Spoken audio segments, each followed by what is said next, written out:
We need you to sign these papers now, Sarah. It's for the best considering your condition.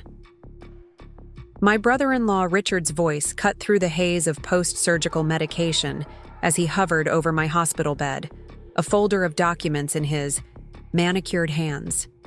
My sister Emily stood behind him, her expression a careful mask of concern that didn't quite reach her eyes. The afternoon sun streaming through the blinds cast ladder-like shadows across the paperwork he was pushing toward me. Paperwork I was too weak to even hold, let alone read. Before we jump back in, tell us where you're tuning in from, and if this story touches you, make sure you're subscribed, because tomorrow, I've saved something extra special for you. What papers? I managed, my throat still raw from the breathing. Tube they'd removed just hours earlier. The pneumonia that had turned into sepsis had nearly killed me. 3 days in the ICU, another 2 barely conscious. Now on day 6, I was finally lucid enough to recognize the predatory gleam in Richard's eyes. Just temporary power of attorney, so we can handle the bills, the mortgage on the house while you recover. Emily and I are worried sick about you losing everything while you're stuck in here. His voice carried that patronizing tone I'd grown to recognize over the years, the same one he used when explaining why I should sell my late husband's classic car collection for practical reasons. I'm not signing anything right now, I whispered, fighting to keep my eyes open. I need to rest. The pneumonia had started innocently enough, a persistent cough I'd ignored while preparing for the 1-year anniversary of David's death. My husband of 23 years had passed unexpectedly from an aneurysm, leaving me alone in the sprawling craftsman home we'd lovingly restored together in the historic district of Oak Ridge. The home that, unbeknownst to me as I lay in that hospital bed, my in-laws had already begun the process of claiming as their own. When the doctors finally diagnosed the sepsis, I was already slipping into organ failure. I vaguely remember the ambulance ride, the blur of emergency room lights, the burning sensation as antibiotics flooded my system through multiple IV lines. I don't remember calling Emily. I must have given someone her number as my emergency contact before losing consciousness. What I didn't know then was that my medical crisis had presented my late husband's family with an opportunity they'd been waiting for. David had left everything to me: the house, his substantial life insurance policy, the small but profitable engineering consulting business he'd built. His family had never hidden their disapproval of this arrangement, particularly Richard and Emily, who had always viewed me as an interloper despite our decades-long marriage. You need to rest, of course, Emily said soothingly, taking the folder from Richard and placing it on the bedside table. We'll come back tomorrow when you're feeling stronger. Her smile didn't reach her eyes. The important thing is for you to get better. But as they walked out, I heard Richard mutter to her, "We need those signatures before the end of the week, or the whole plan falls apart." That night, drifting in and out of consciousness, fragments of conversations floated around me as nurses checked my vitals and adjusted medications. In my semi-lucid state, I reached for my phone on the bedside table, hands trembling with weakness. I managed to text my oldest friend Maggie. "Something's wrong. Emily and Richard want me to sign papers. Don't let me sign anything." The next morning, the hospital room door burst open, and Maggie's familiar figure appeared, all 5'2" of fierce loyalty wrapped in a floral dress and sensible shoes. Her gray-streaked hair was pulled back in its usual no-nonsense bun, her reading glasses perched on top of her head. "Sarah Elizabeth Bennett, you look terrible," she announced, dropping her enormous purse onto a chair and immediately pouring me fresh water. "Good to see you too," I croaked, the relief of seeing a friendly face bringing unexpected tears to my eyes. "I brought reinforcements," she said, stepping aside to reveal Martin Chen, who had been not only David's attorney but one of his closest friends since college. "Martin," I whispered, "why are you here?" His normally jovial face was uncharacteristically serious as he set his briefcase down. "Because your text to Maggie set off alarm bells, and I've been practicing law long enough to know when something doesn't smell right. He pulled up a chair beside my bed.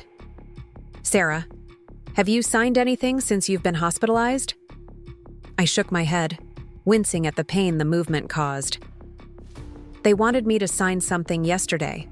Power of attorney," they said. Martin's expression darkened.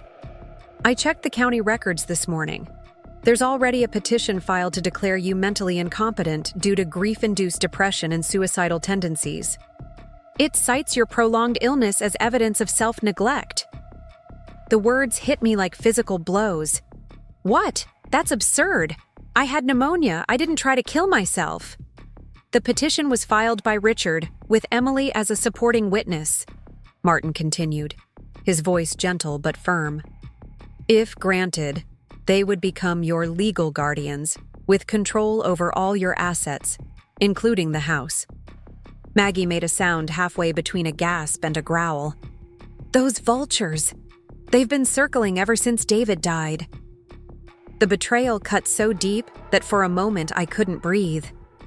Emily was my only living family, my half-sister from my father's second marriage. Despite our 12-year age difference and growing up in separate households, I'd always reached out, always tried to maintain a connection. When she'd married Richard 10 years ago, I'd welcomed him too, ignoring David's reservations about the cool man's character. "There's more," Martin said, pulling out his tablet. "They've already listed your house for sale.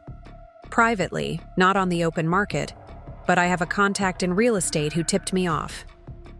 He showed me the listing, my beautiful home, with its hand-restored woodwork and the garden I'd poured my heart into, described in cold real estate jargon and priced well below market value for a quick sale. I closed my eyes, exhaustion washing over me. Even in my weakened state, one thing became crystal clear. If I stayed in this hospital much longer, I would lose everything. Not just material possessions, but the last physical connection to the life David and I had built together. "What do?" I asked, hating how frail my voice sounded. Martin's face softened. "First, you focus on getting well enough to leave this place. I'll file counteractions immediately and request an emergency hearing. But Sarah," he leaned closer, "you need to understand something. This fight will take everything you've got." "And you won't be fighting alone," Maggie added, fiercely squeezing my hand. When Emily and Richard returned that afternoon, they found not a vulnerable woman alone in a hospital bed, but a small gathering that included Martin, Maggie, and a hospital social worker Martin had contacted. The look of shock on their faces might have been comical under different circumstances. "What's all this?" Richard demanded, his confident demeanor faltering. "This," Martin said, rising to his full height, "is what we call getting caught red-handed, Richard." The confrontation that followed was mercifully brief. Martin laid out the legal consequences of their actions in meticulous detail, while Maggie stared them down with the fierce protectiveness of a lifelong friend. Emily avoided my eyes completely, her face flushed with what I hoped was shame. "We were only trying to help," she insisted weakly as they retreated. "You weren't thinking." Clearly, we were worried. "Save it for the judge," Maggie snapped as they left. When they were gone, I sank back against the pillows, utterly drained. The doctor who examined me later that evening frowned at my elevated heart rate and blood pressure.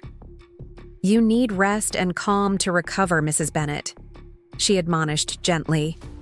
"Whatever's upsetting you needs to wait." But it couldn't wait. Emily and Richard had made their move, and despite Martin's legal countermeasures, I knew they wouldn't give up easily. That night, as I lay awake listening to the rhythmic beeping of monitors, I made a decision that would alter the course of my life. I couldn't go back to my house. Not yet. Not while I was still weak and vulnerable, not while they could show up at any time, wearing down my resistance. I needed to disappear until I was strong enough to fight. 3 days later, I was discharged from the hospital against medical advice. Martin had arranged everything with painstaking discretion. Instead of returning to my home in Oak Ridge, a medical transport service delivered me to a small, extended-stay hotel on the outskirts of Millfield, a town some 40 miles away where David and I had occasionally attended craft fairs. The hotel was unremarkable, clean but basic, the kind of place that catered to traveling nurses and construction workers on long-term projects. Perfect for someone who needed to remain inconspicuous. "It's not the Ritz," Maggie apologized, as she helped me settle into the room, arranging my medications on the kitchenette counter and stocking the mini fridge with the soup and soft foods my still-recovering body could tolerate. "It's perfect," I assured her, sinking gratefully onto the edge of the queen-sized bed. After nearly 2 weeks in a hospital bed, even the medium-firm hotel mattress felt luxurious. I just need time to get my strength back. Martin had helped me withdraw a modest amount of cash before my accounts could be frozen by any emergency court orders Richard might obtain. Preparing and narrating this story took us a lot of time, so if you are enjoying it, subscribe to our channel. It means a lot to us. Now back to the story. My laptop and a prepaid phone provided my only connections to the outside world. The hotel manager, a no-nonsense woman named Darlene, who'd been briefed that I was recovering from illness and avoiding an unsafe domestic situation, promised discretion. "Take all the time you need, honey," she'd said when Maggie introduced us, her eyes kind but not prying. "We mind our own business around here." That first night alone in the anonymous hotel room, I cried for the first time since learning of the betrayal. Not delicate tears, but raw, body-racking sobs that left me gasping for breath, my surgical incision site burning with pain. I cried for the home I might lose, for the treasured possessions and photos I might never see again. I cried for the sister I thought I knew, for the shattering of what little family I had left after David's death. When the tears finally subsided, I lay staring at the textured ceiling, physically spent but with a strange clarity emerging from the emotional storm. I had survived sepsis. I had survived losing David. I would survive this too. The next morning, I took inventory of my situation with brutal honesty.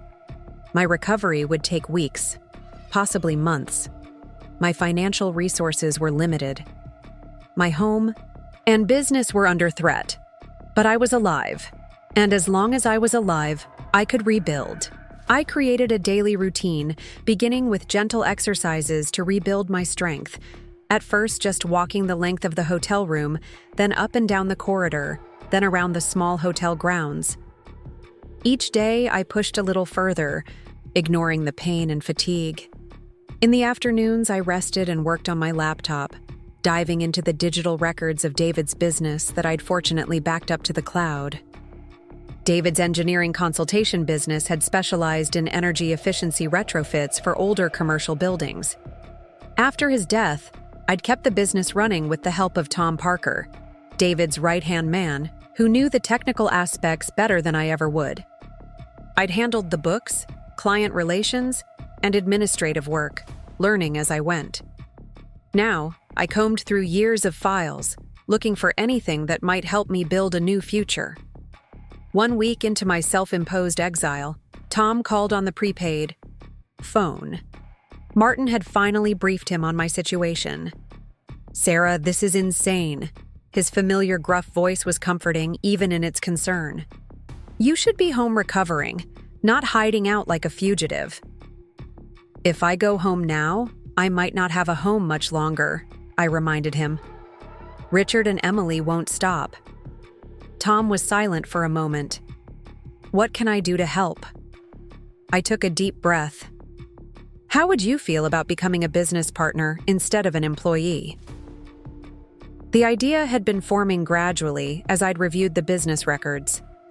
David had created a successful model, but it was small scale, limited by his insistence on handling most client interactions personally.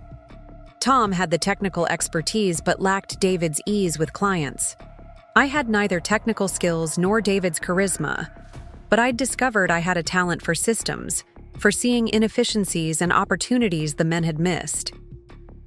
"You want to expand," Tom said slowly, catching on immediately. Not just expand. Transform, I replied, feeling a spark of excitement for the first time in months. Green building incentives are increasing everywhere. We have the expertise, the track record. What if we scaled up, hired more consultants, targeted larger projects? By the end of the call, we had the outlines of a plan. Tom would continue, running the existing business, maintaining client relationships, and bringing in steady income. Meanwhile, I would develop a proposal for expansion, identifying potential investors and larger clients. That night, I slept dreamlessly for the first time since leaving the hospital, my mind quieted by having a direction, a purpose beyond mere survival. The following week brought small victories. I progressed from walking around the hotel grounds to short excursions to the strip mall across the street. My appetite returned, and with it, some of my depleted weight. Martin reported that the emergency hearing had gone in our favor. Richard and Emily's petition had been temporarily denied pending a full competency hearing, and a freeze had been placed on any property transactions. It's just the first skirmish, Martin warned. They're arguing that your disappearance demonstrates unstable behavior. They've hired Beverly Mills. I winced. Beverly Mills was known as the most aggressive family law attorney in the county, someone who specialized in contested guardianship cases and rarely lost. We need to start building your case more actively, Martin continued. Medical evaluations, psychiatric assessment, evidence of your business activities. And Sarah, he hesitated, eventually you'll need to come back and face them directly. The thought made my stomach clench with anxiety, but I knew he was right. I couldn't hide forever. My daily routine expanded to include a visit to the local public library, where I could use their computers for research without leaving digital footprints. The librarian, a retired woman named Grace who wore colorful scarves and chunky jewelry, quickly took an interest in me. Energy efficiency consulting, she commented one day, glancing at my screen. That's specialized research for someone new to town. I tensed, prepared to deflect questions, but her smile was genuine, her eyes curious without judgment. It's, what I used to do. Before I got sick, I replied carefully. Grace leaned closer, lowering her voice. You know, my son works for the city planning department. They're developing new green building codes for municipal structures. Might be relevant to your research. That casual comment opened an unexpected door. Grace's son, Michael, turned out to be not just a city employee, but the assistant director of sustainability initiatives for Millfield. After an introduction arranged by Grace, we met for coffee at a quiet cafe near the library. Michael was earnest, dedicated, and frustrated by the city's slow progress on implementing more aggressive energy standards. The old guard sees it as expensive tree hugger stuff, he explained, pushing his glasses up on his nose. They don't understand the long-term savings. What if you could show them a case study with real numbers? I asked. A demonstration. Project on one municipal building. By the end of our meeting, I had my first potential client in Millfield, small scale, but with the potential for expansion if successful.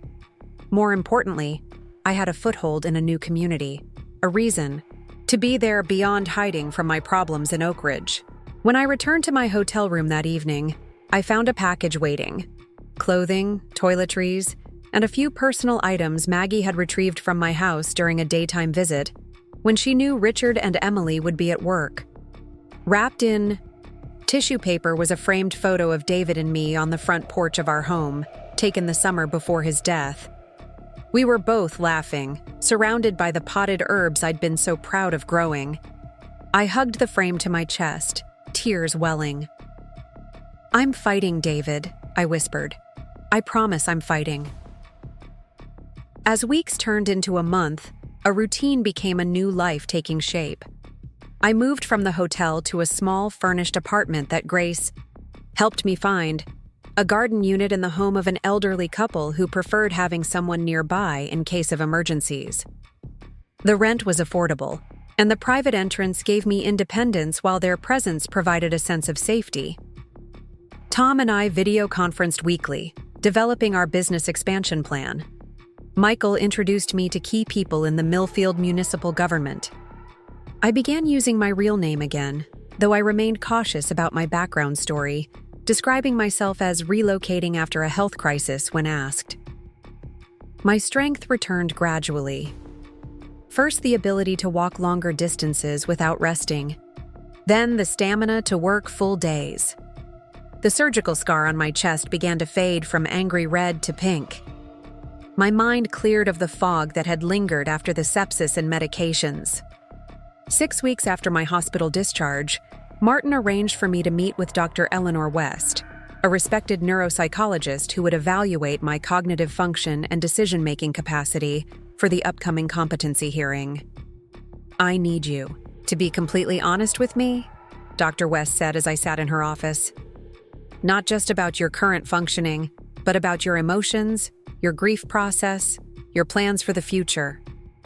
For 3 hours, I underwent tests and answered questions that probed not just my mental acuity, but the full landscape of my life.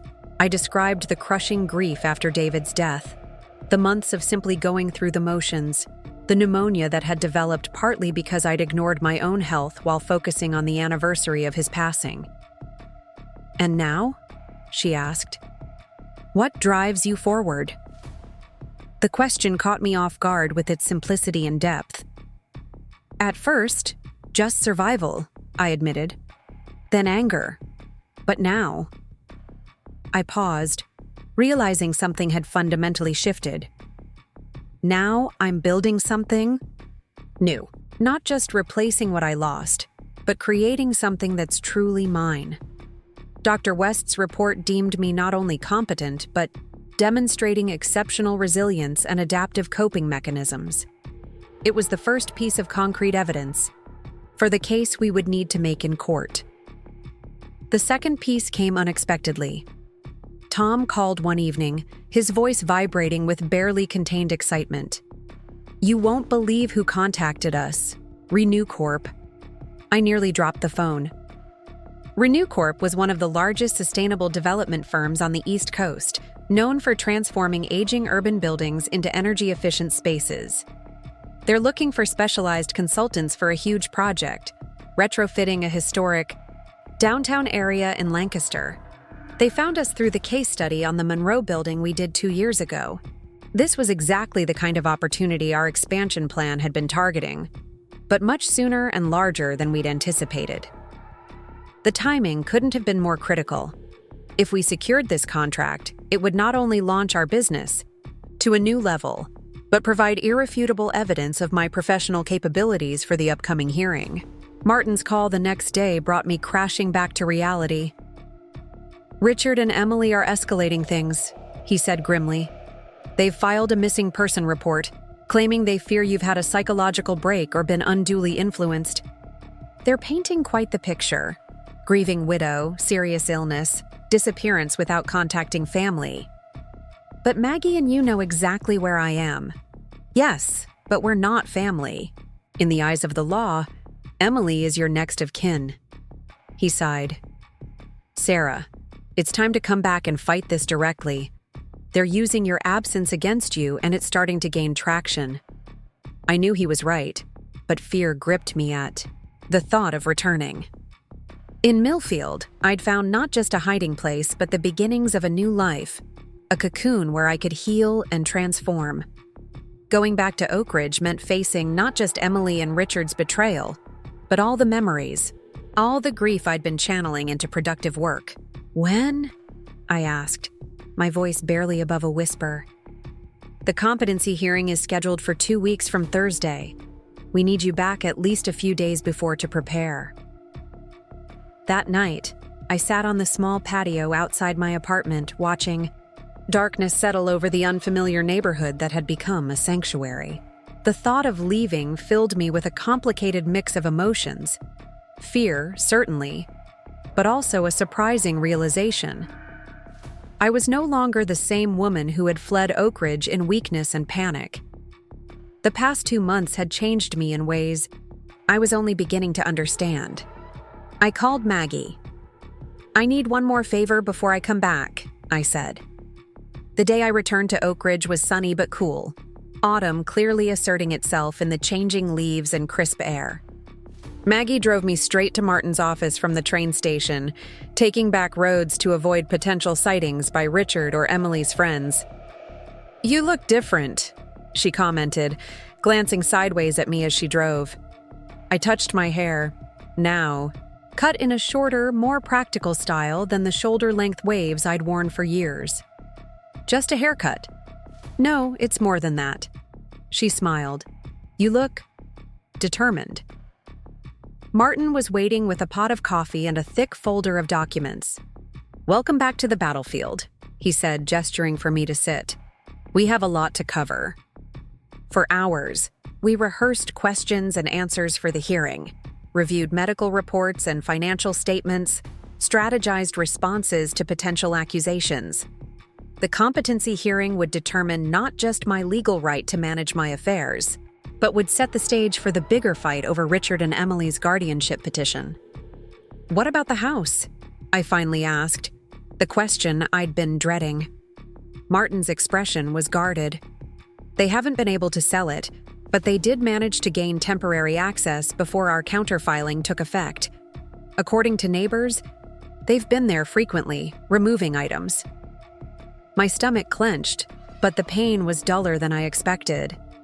Throughout my time in Millfield, I'd been preparing myself for this. The possibility of losing not just the house, but everything in it. I'd already grieved for those losses during long nights in the hotel room and quiet mornings in my rented apartment. "I want to see it before the hearing," I said. Martin looked concerned. "Is that wise? If they spot you there?" "I need to know what I'm fighting for," I interrupted, "or if it's even worth fighting for anymore." The next evening, as twilight descended, Maggie drove me to the quiet street where David and I had lived for most of our married life. We parked a block away, and I walked the rest of the distance alone, my heart pounding with each step.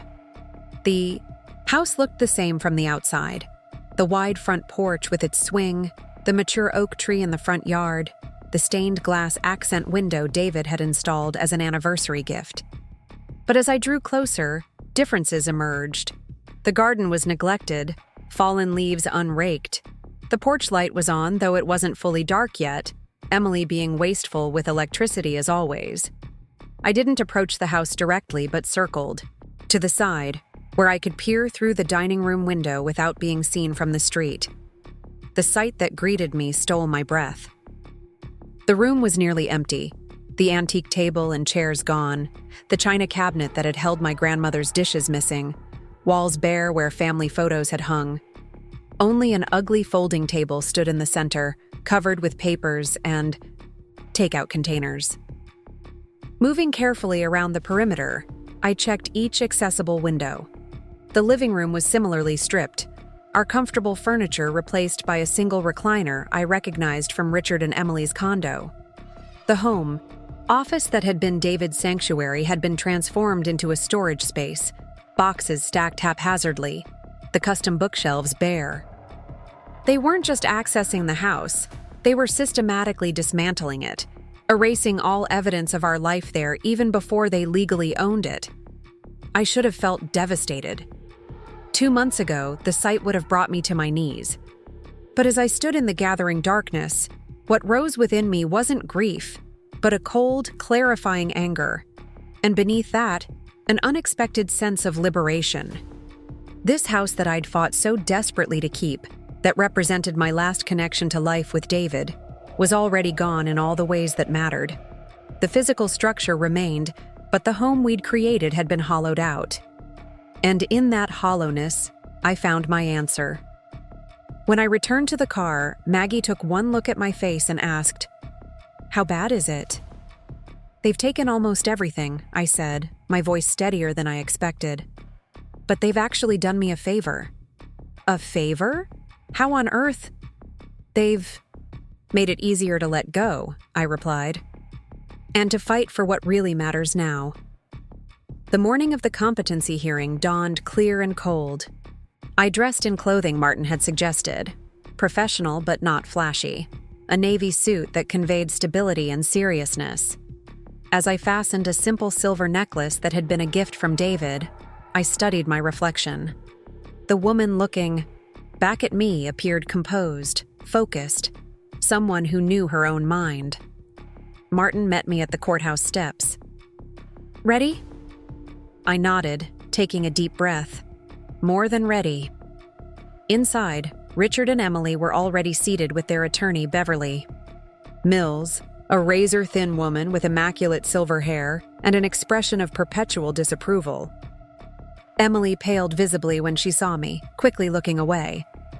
Richard's face hardened into the condescending smile I'd seen so often across dinner tables and at family gatherings. Judge Harriet Moss was a stern-looking woman in her 60s with reading glasses perched on the end of her nose. She reviewed the documents before her with methodical attention before addressing the courtroom. This is a hearing to determine the competency of Sarah Elizabeth Bennett to manage her personal and financial affairs, pursuant to a petition filed by Richard and Emily Greaves claiming mental incapacity. Let's proceed. For the next 2 hours, both sides presented their cases. Beverly Mills painted a picture of me as a fragile widow, devastated by grief, whose pneumonia and sepsis were evidence of self-neglect bordering on suicidal behavior. My disappearance after hospitalization was characterized as a mental break that demonstrated my inability to make rational decisions. Mrs. Bennett abandoned her home, her business responsibilities, and cut off contact with her only family members. Mills emphasized, "These are not the actions of someone capable of managing complex financial and personal affairs." When Martin presented our side, he calmly dismantled their narrative piece by piece. Dr. West's psychological evaluation, medical records showing my steady recovery, documentation of my business activities during my time away, including the potential contract with Renew Corp, statements from Tom Parker about my active involvement in the company despite my physical absence. Then it was my turn to testify. As I took the stand, I looked directly at Emily for the first time. The sister who had come to Sunday dinners at my home for years, who had cried on my shoulder during her own divorce before meeting Richard, who had helped me select the cemetery plot for David.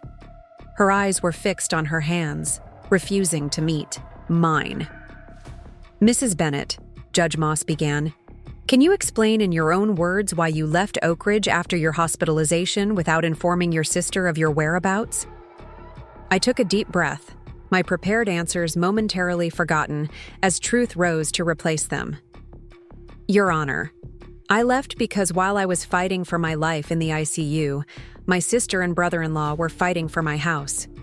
They filed to have me declared incompetent while I was still on a ventilator. They listed my home for sale before I was even discharged.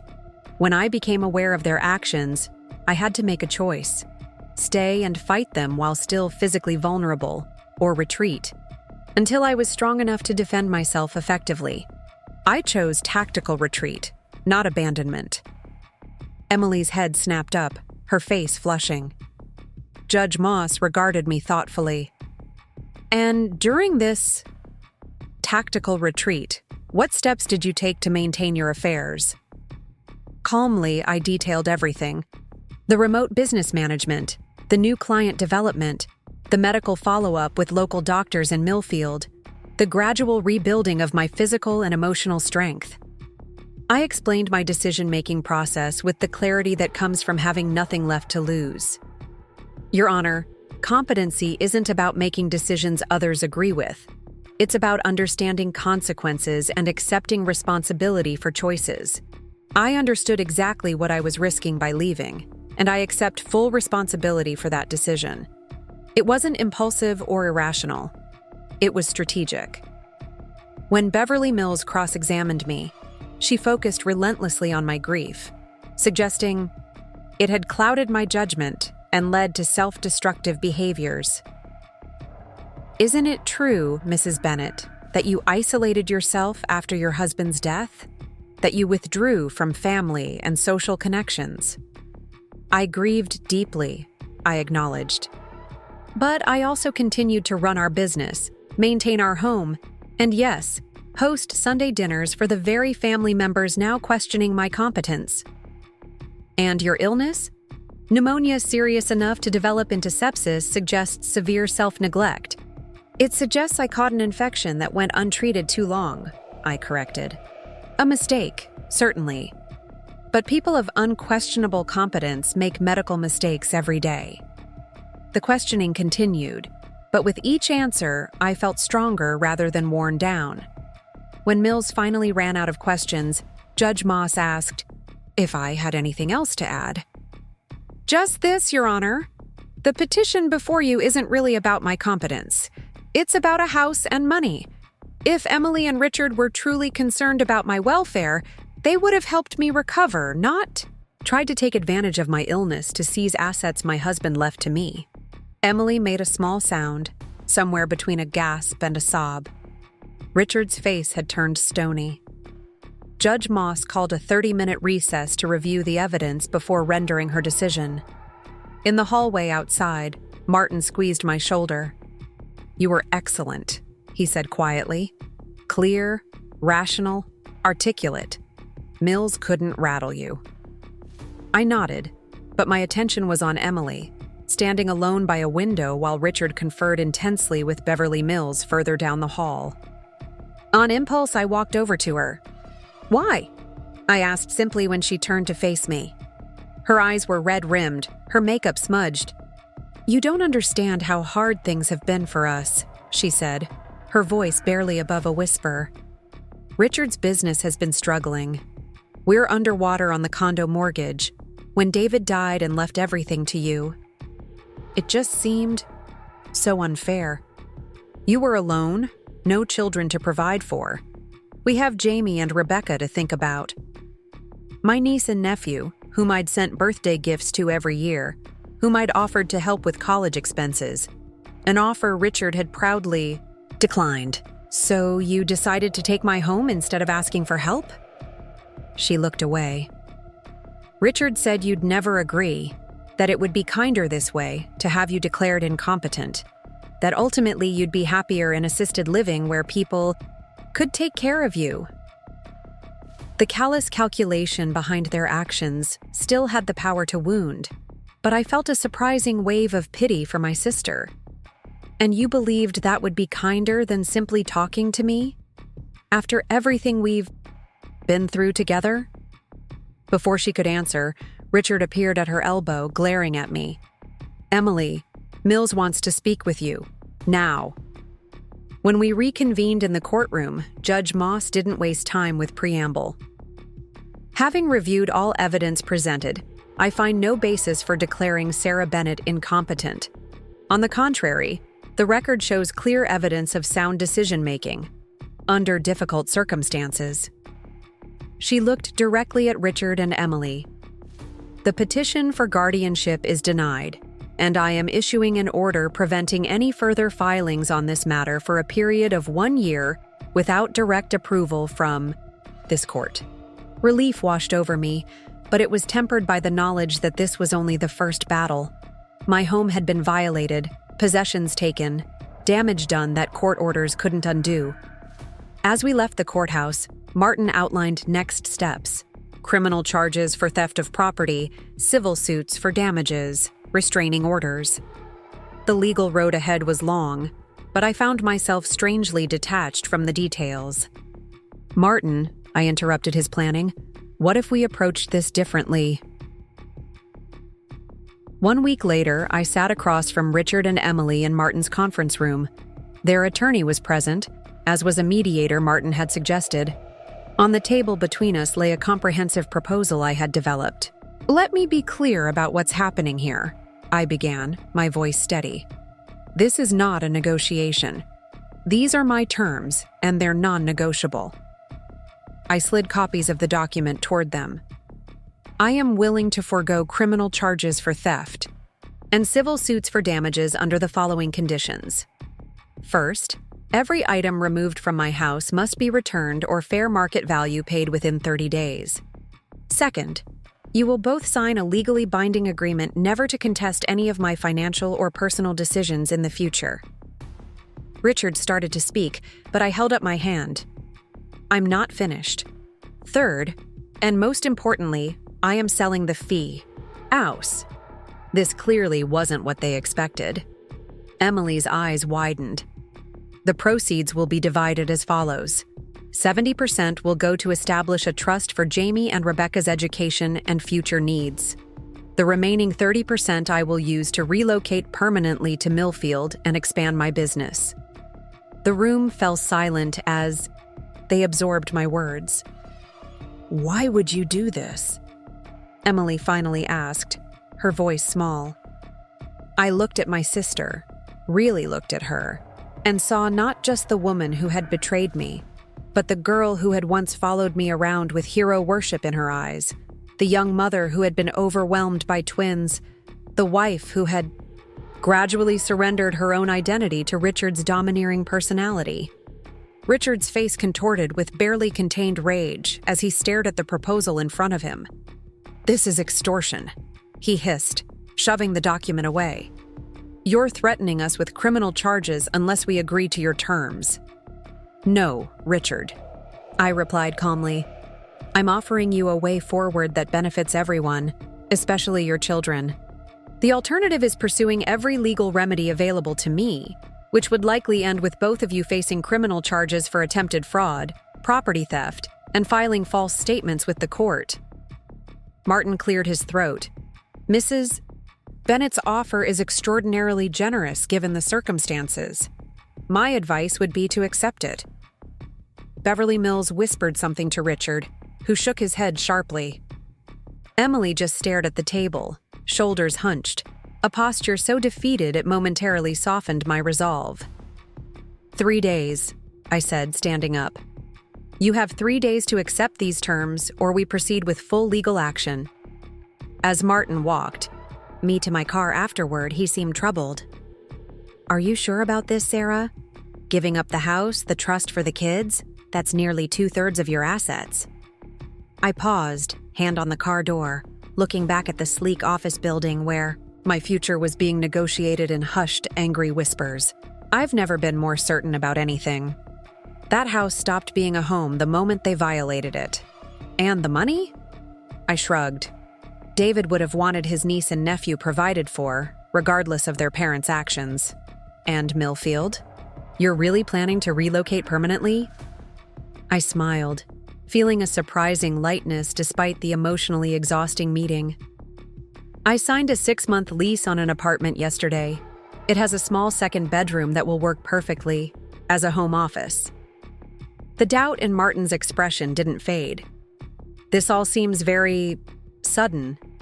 On the contrary, I countered, these past 2 months have given me more clarity than the entire year since David died. Sometimes you need to be uprooted to discover where you really belong. That night, back in my temporary accommodations, at Maggie's guest room, I sat cross-legged on the bed with my laptop, finalizing the presentation for Renew Corp. The potential contract that had once seemed like a distant goal was now scheduled for a formal pitch meeting in just 10 days. Tom had agreed to join me, bringing his technical expertise to complement my newly discovered talent for strategic planning. My phone chimed with a text from Grace, checking in as she did every evening since I'd returned to Oak Ridge. How did the meeting go? Still coming back to us? I smiled at her choice of words. Coming back, not running away. Her simple phrasing reinforced my decision in a way all my logical reasoning couldn't quite manage. Gave them the proposal, I texted back, starting apartment hunt for something more permanent next week. 3 bubbles appeared as she typed her response. Michael mentioned City looking for consultant for efficiency audit of library. Told him my favorite researcher might be interested. Another potential client, another thread connecting me to Millfield. Each one made the decision feel less like abandoning my past and more like embracing a future that had unexpectedly revealed itself. My phone rang, interrupting my thoughts. Maggie's name flashed on the screen. "How much wine do we need tonight?" she asked without preamble. "Because I just ran into Emily at the grocery store, and I'm thinking a whole bottle might not cut it." My stomach tightened. What happened? Nothing dramatic. She looked terrible, if I'm being honest. When she saw me, she just froze in the middle of the produce section. Then she asked if you were staying with me. I said that was none of her business, and she nodded like she'd expected that answer and said, "Tell her I'm sorry." Then she just walked away. I closed my eyes, a complicated knot of emotions tightening in my chest. Emily's apology, if that's truly what it was, came far too late to undo the damage she and Richard had caused. And yet, there was a hollow ache at the thought of the permanent rupture between us. Despite our different mothers, despite the age gap and growing up in separate households, she was my only blood relative. The sister who had once asked me to be her maid of honor. The mother who had named me godmother to her twins. "Maybe a bottle. And a half," I said finally. Maggie arrived 30 minutes later with not just wine, but a full-scale comfort food feast. Lasagna from Tony's, garlic bread, and tiramisu from the Italian bakery that had been a favorite indulgence during our college days. As we settled at her kitchen table, she studied me over the rim of her wine glass. "You're really going through with this, aren't you? Selling the house, moving to Millfield, the whole reinvention plan?" I nodded, twirling pasta around my fork without lifting it to my mouth. "Does it seem crazy to you?" "Honestly, a little, but in a good way." She set her glass down and leaned forward. "When David died, I worried we'd lose you too. Not physically, but the essential Sarah part of you. You were going through the motions for so long. Then the sepsis happened, and I was terrified." Her voice caught, and I reached across the table to squeeze her hand, remembering how she'd been the first friendly face I'd seen after regaining consciousness in the hospital. "But this version of you that came back from Millfield?" She smiled, blinking rapidly. "This Sarah reminds me of the girl I met sophomore year who wouldn't back down from Professor Mitchell when he tried to mansplain architectural theory to her. You've got that same fire back." Her words warmed me more than the wine. Maggie had known me longer than almost anyone, had witnessed my evolution from ambitious student to David's wife to grieving widow. If she saw strength rather than recklessness in my decisions, it reinforced my own conviction. "Emily's sorry," she said after a moment, returning to her earlier encounter. "What do you think that means practically?" I sighed, finally taking a bite of the cooling lasagna. "Best case? She's genuinely remorseful and might convince Richard to accept my terms. Worst case? She's sorry they got caught and is playing for sympathy." "And which do you think it is?" The question lingered as I considered what I knew of my sister, her fundamental kindness increasingly overshadowed by Richard's influence over the years, her gradual adoption of his values and perspectives. "I think she's genuinely sorry but still won't stand up to Richard," I said finally, and that's not enough anymore. The next morning brought confirmation of my assessment. Martin called as I was helping Maggie clean breakfast dishes. "They've responded to your proposal," he said, his tone carefully neutral. "Richard has submitted a counteroffer. He wants 50% of the house proceeds, not 30%. And he wants the trust structured so he and Emily have oversight of the funds." A flicker of anger ignited at his audacity, but I tamped it down. "And Emily? Did she sign off on this counterproposal?" "Her signature is on the document, yes." I dried my hands on a dish towel, exchanging a glance with Maggie, who was clearly trying not to eavesdrop, but failing miserably. "Tell them no. The original terms stand, non-negotiable. And Martin? Make sure Emily understands that this trust will be managed by an independent trustee, specifically to ensure that Richard can never access those funds directly." After ending the call, I leaned against the counter, suddenly exhausted by the emotional toll of the ongoing conflict. Maggie wordlessly poured me more coffee, adding the precise amount of cream I preferred. "What now?" she asked. "Now we wait. To see if they value their freedom more than their greed." The answer came faster than expected. That afternoon, while I was sorting through the few possessions Maggie had rescued from my house before Richard and Emily had gained access, Martin called again. "They've accepted your terms," he said, sounding slightly surprised. "All of them, without modification. Beverly Mills requested we draw up the formal agreement immediately." A weight I hadn't fully acknowledged lifted from my shoulders. What changed their minds? "I can't say for certain," Martin replied, "but there was a significant shift in dynamics between this morning and now. Emily seemed different, more resolved. She actually spoke up directly when Richard tried to argue further. The image of my sister finally finding her voice after years of deferring to her husband's judgment was difficult to reconcile with the woman who had conspired to take everything from me. But people could surprise you, for better or worse, as I'd learned painfully over these past months. "I'll come sign the paperwork tomorrow," I said. With the agreement in place, events moved swiftly. Within a week, a full inventory of items removed from my house had been compiled. Some things were returned directly: photo albums, David's collection of first edition engineering texts, personal mementos without significant monetary value. For larger items already sold, financial compensation was arranged based on fair market assessments. The house itself went on the market with an experienced realtor who specialized in historic properties. Karen Chen had been recommended by Martin, and her straightforward approach appealed to me immediately. "This property will sell quickly," she assured me during our initial meeting, walking through the half-empty rooms with an appraising eye. "The location is prime, the architectural details are exceptional, and the market for craftsman homes in this condition is strong.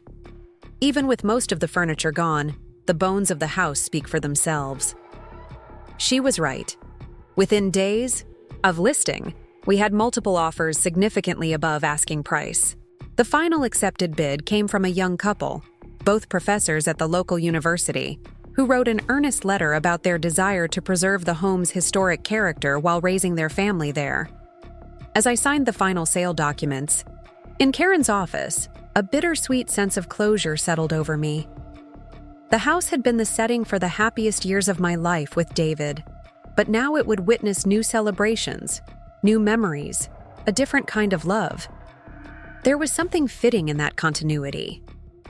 With the house sold and the legal agreements finalized, I turned my full attention to the next chapter. The Renew Corp presentation loomed as a pivotal moment for the business expansion Tom and I had been planning. I threw myself into preparations, refining financial projections and case studies late into each night.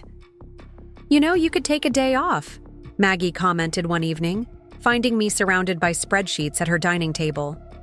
"The house is sold, the trust for the kids is established, you've won every battle. Maybe pause and celebrate a little?" I looked up, rubbing tired eyes. "We haven't secured the Renew Corp contract yet. Without that, the business expansion is just a nice theory." Maggie sat down across from me, gently closing my laptop. "Sarah Bennett, listen to me carefully. Your worth is not determined by whether you get this contract. Your resilience doesn't depend on business success. You've already proven yourself in ways that matter far more." Her words pierced the focused bubble I'd created around myself. She was right, of course. In my determination to rebuild professionally, I was falling into the same trap that had characterized my marriage's later years, defining success too narrowly, pushing forward without allowing myself to fully process how far I'd already come. "You're right," I admitted.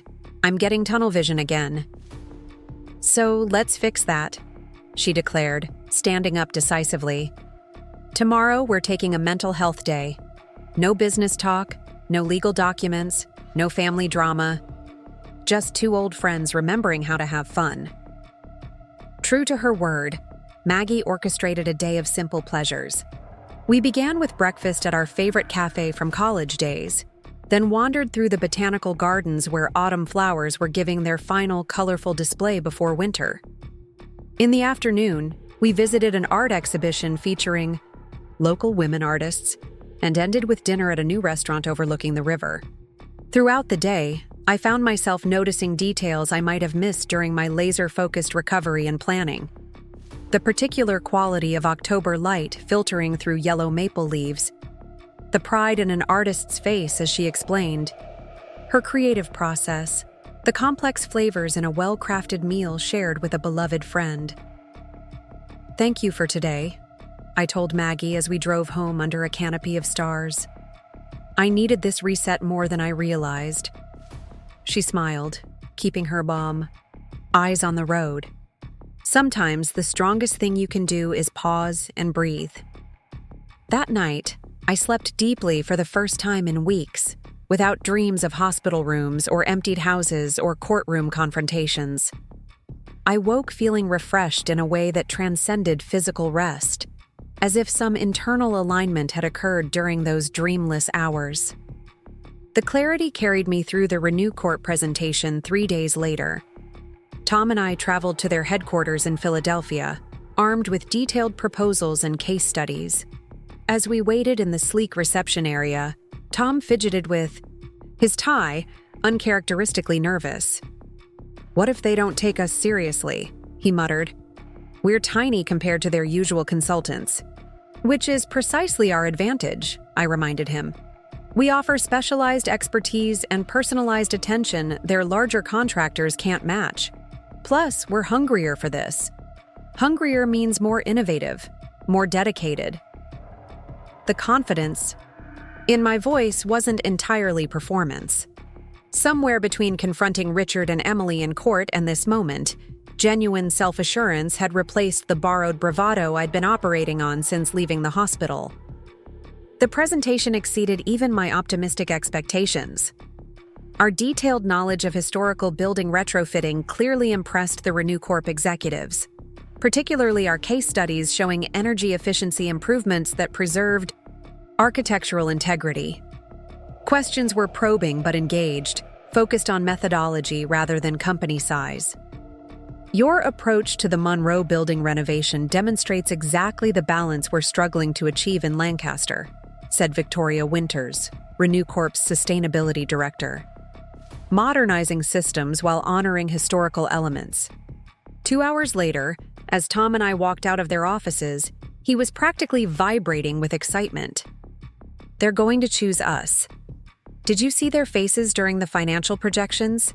And when you talked about phased implementation to minimize disruption to current tenants?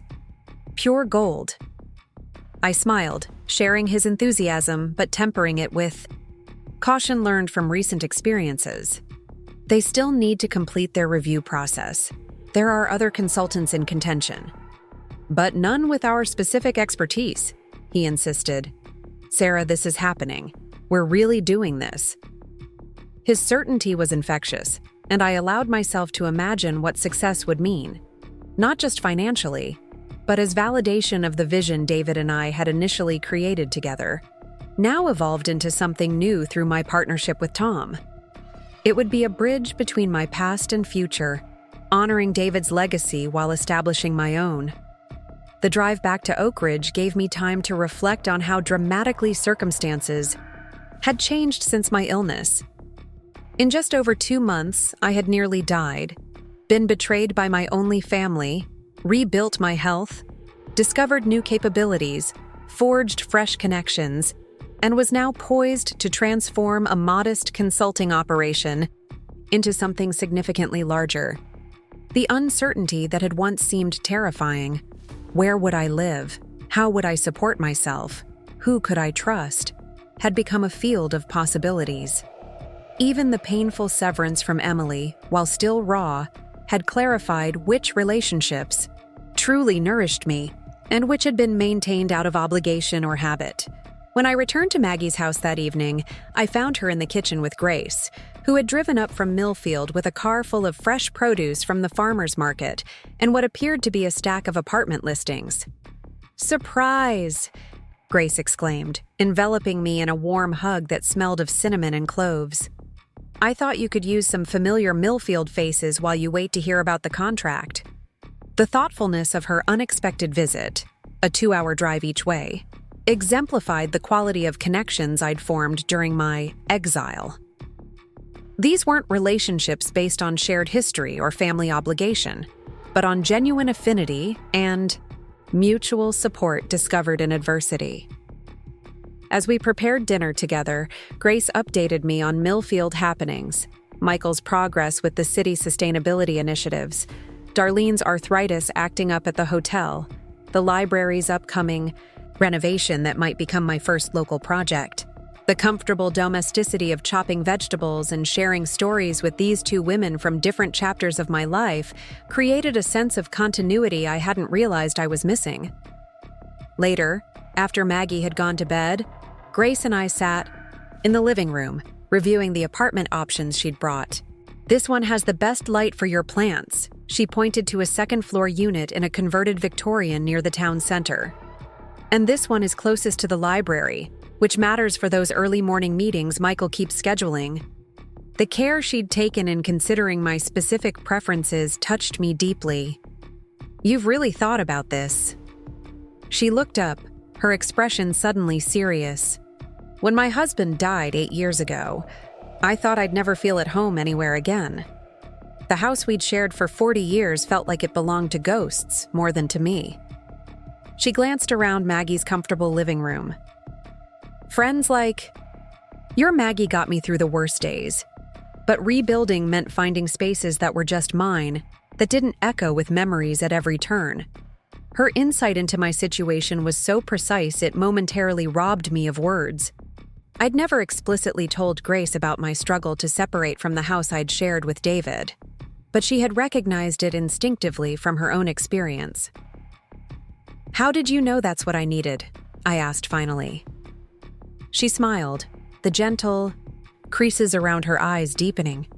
"Because you showed up in Millfield with nothing but determination and a half-formed plan.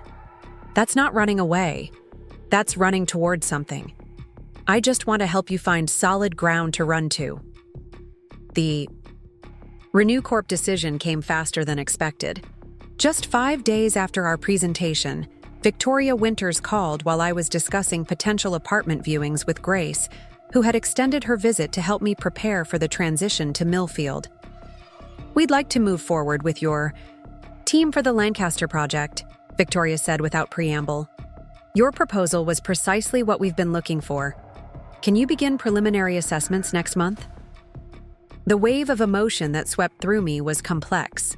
Validation, excitement, a touch of apprehension at the scope of what we'd just committed to, and beneath it all, a whisper of sadness that David wasn't here to witness this evolution of the business he'd started.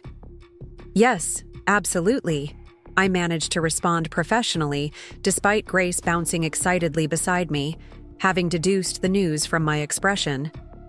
"We'll need to discuss timeline details and contract specifics, but we're ready to move forward."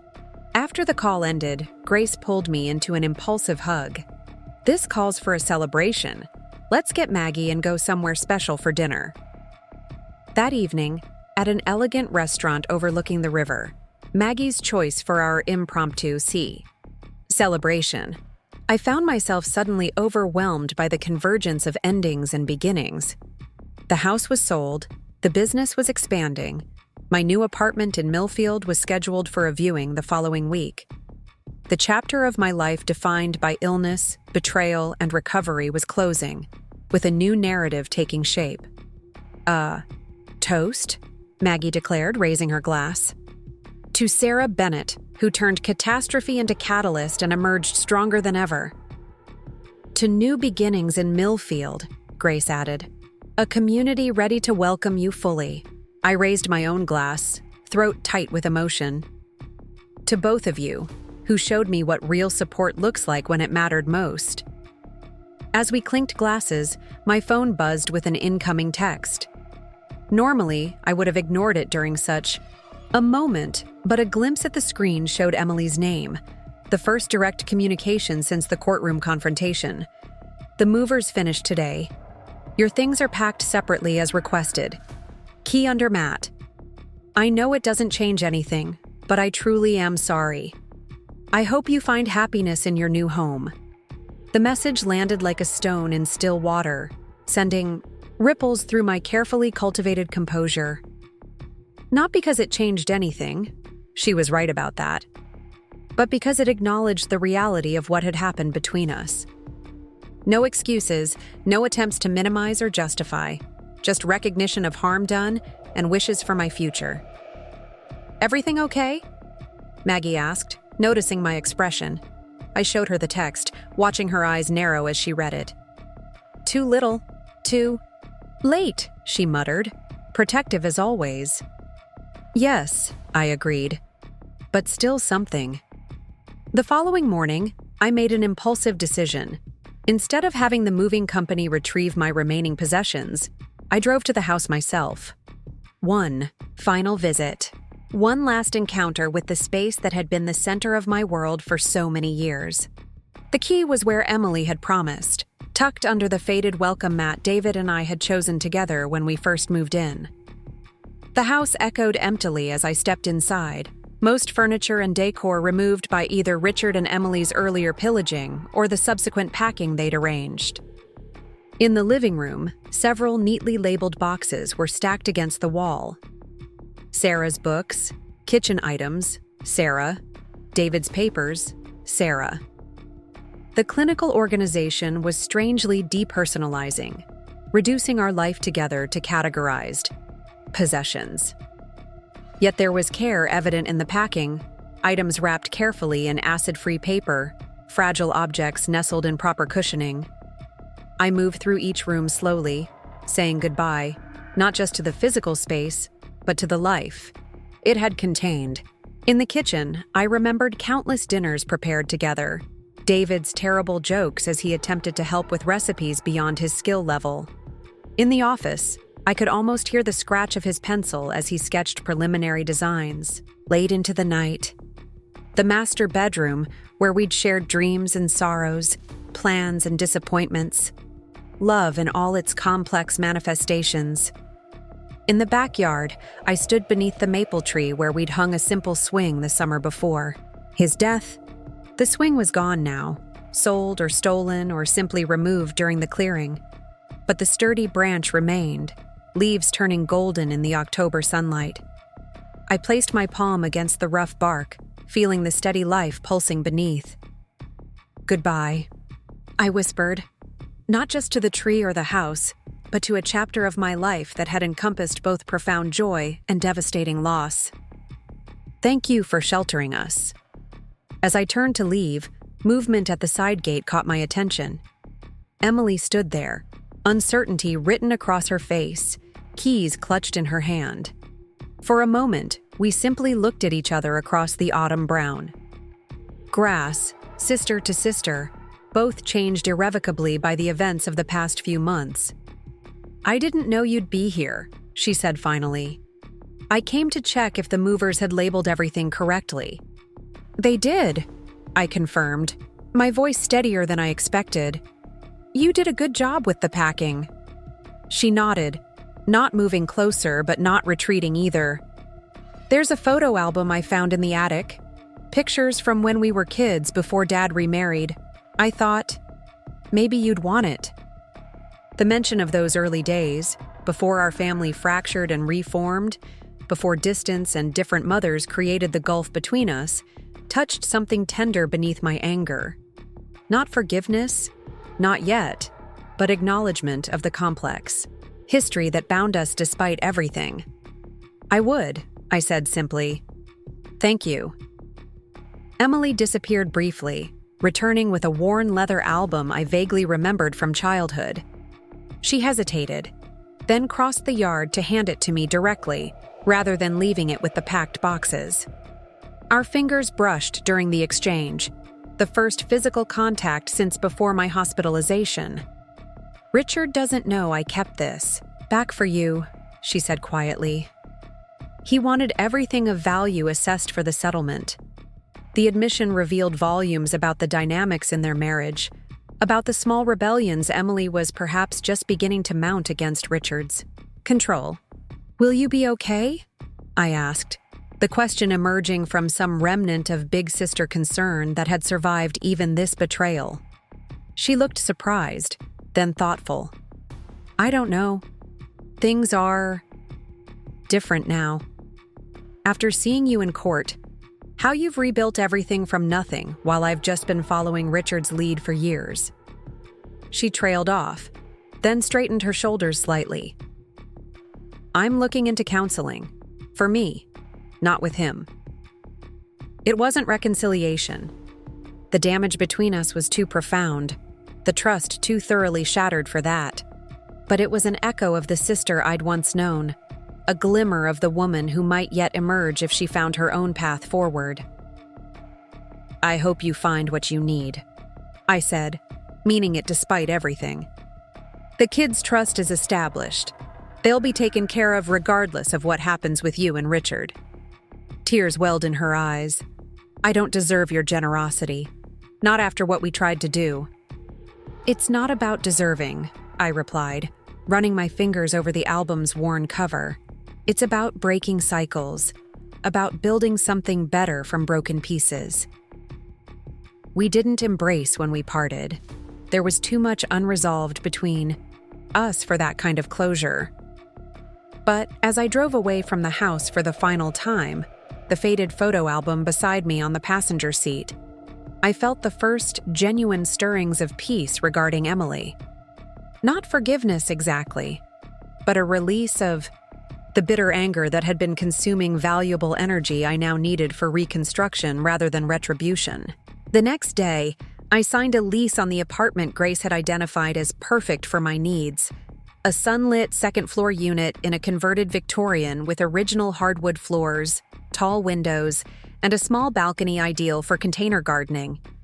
The landlord, an elderly gentleman who remembered Grace's husband fondly, offered to paint the walls whichever color I preferred before move-in. "Welcome to Millfield," he said warmly, handing me the keys. "We're glad to have you joining our community." As Grace drove me back to Oak Ridge for my final week of transition, I found myself eagerly anticipating the return to Millfield. Not as a refuge this time, but as home. The symmetry wasn't lost on me. My journey had begun with a desperate flight from betrayal, and now culminated in a deliberate, hopeful return to the place where healing had begun. "You know," Grace observed as we passed the now leaving Oak Ridge sign, "most people spend their whole lives in one place, accumulating things, but never really testing their resilience. You've had to rebuild from scratch. That's a rare kind of strength." I watched the familiar landscape give way to rolling farmland between the two towns, the physical distance mirroring my emotional journey. "Not from scratch exactly," I corrected. "Gently. I had help. You, Maggie, Martin, Tom, even Dr. West in her way. Nobody rebuilds entirely alone." Grace smiled, turning onto the highway that would carry us toward my future. That might be the most important lesson of all. The sunset painted the autumn landscape in shades of gold and crimson as we drove, nature's own metaphor for transitions, both beautiful and fleeting. Ahead lay Millfield, with its opportunities and new connections. Behind remained Oak Ridge, holding both painful memories and precious ones I would carry forward. Between them traveled a woman transformed by crisis into something stronger and more authentic than she had been before, not despite the betrayal and loss, but because of how she had chosen to respond to them.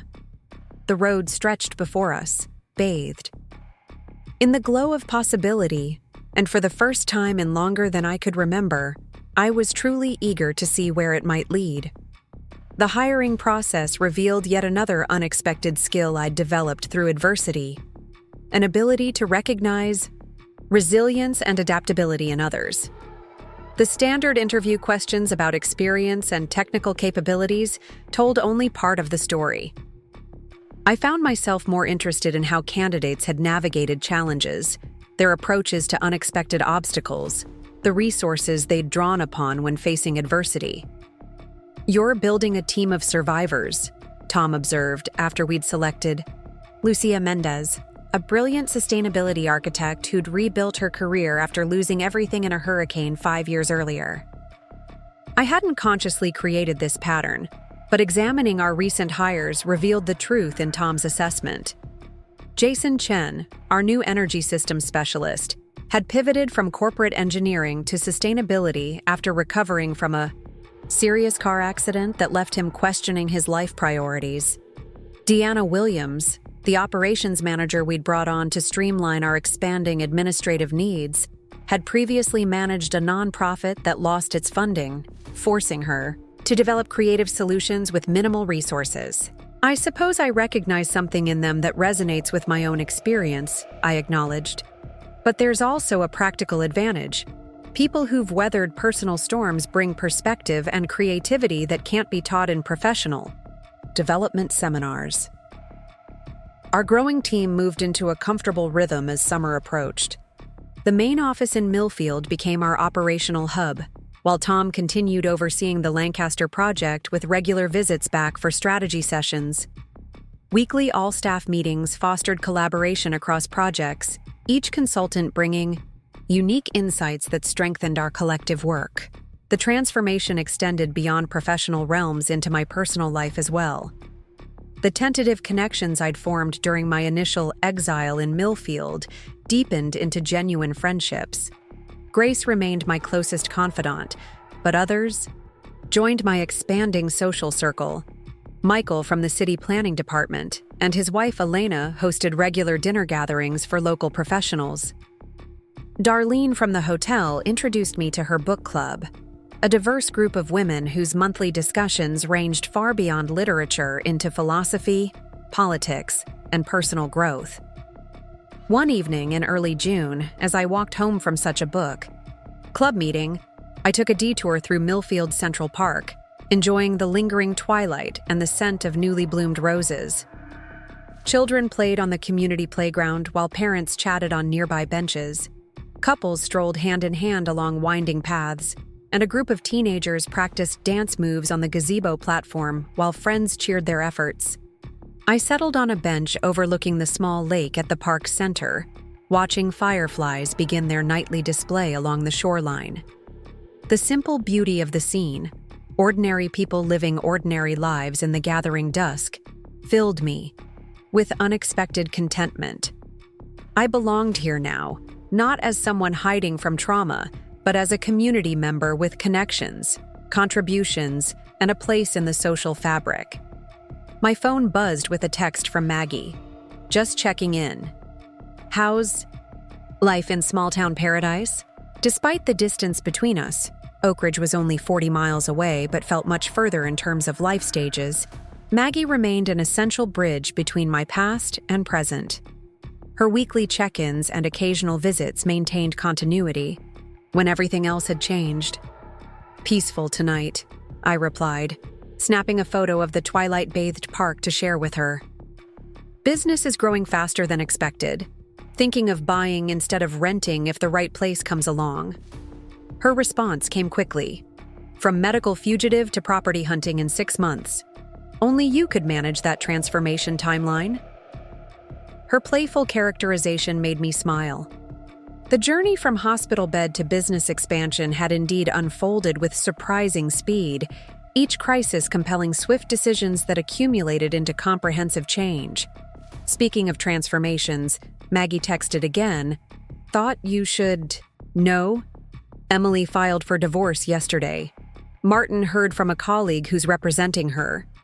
The news landed with less impact than it would have months earlier, but still stirred complex emotions.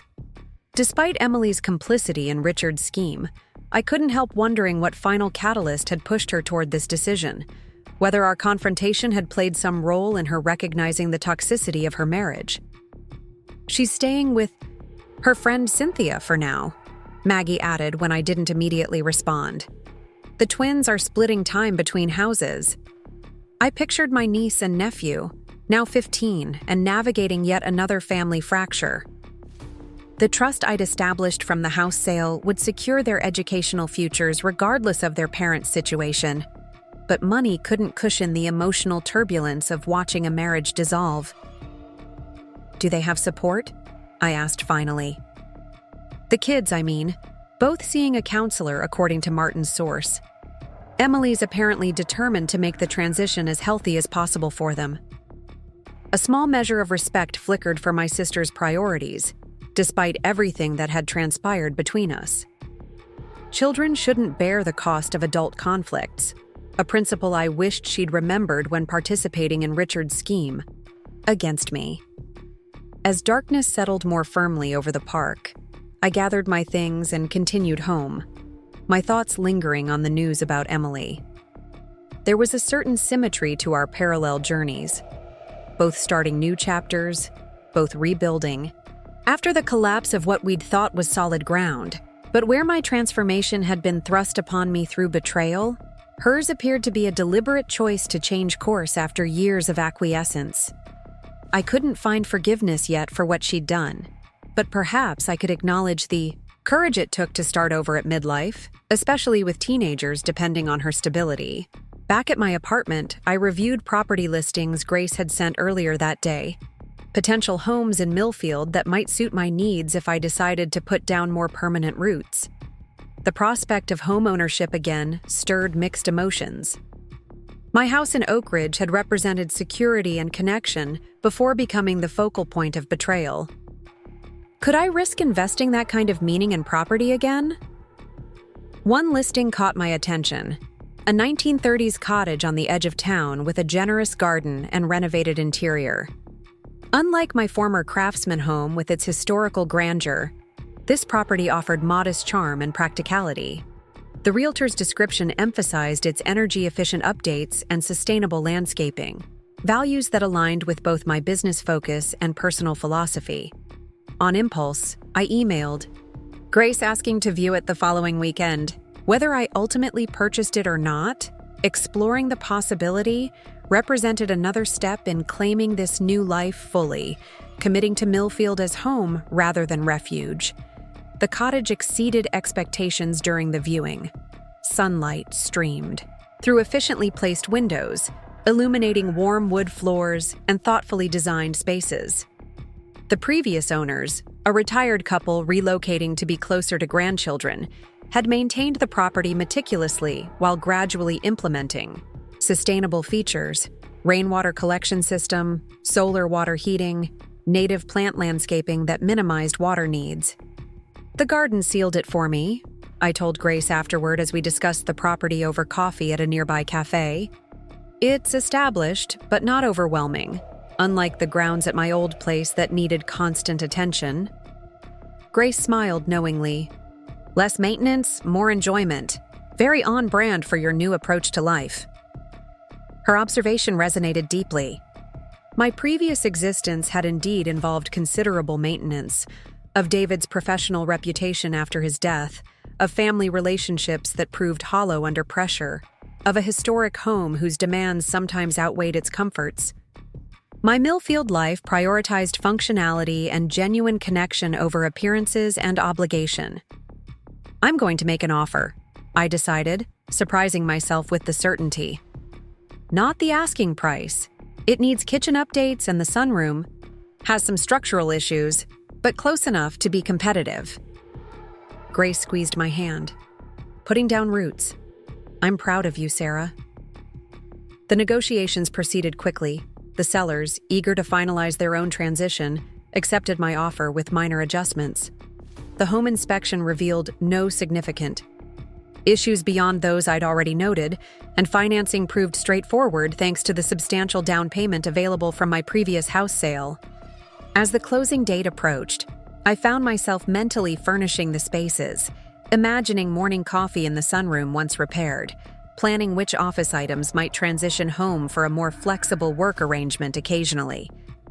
The cottage represented not just shelter, but integration, bringing together the various elements of my reconstructed life into coherent whole. The Renew Corp project continued advancing successfully, with Tom and the team consistently exceeding client expectations.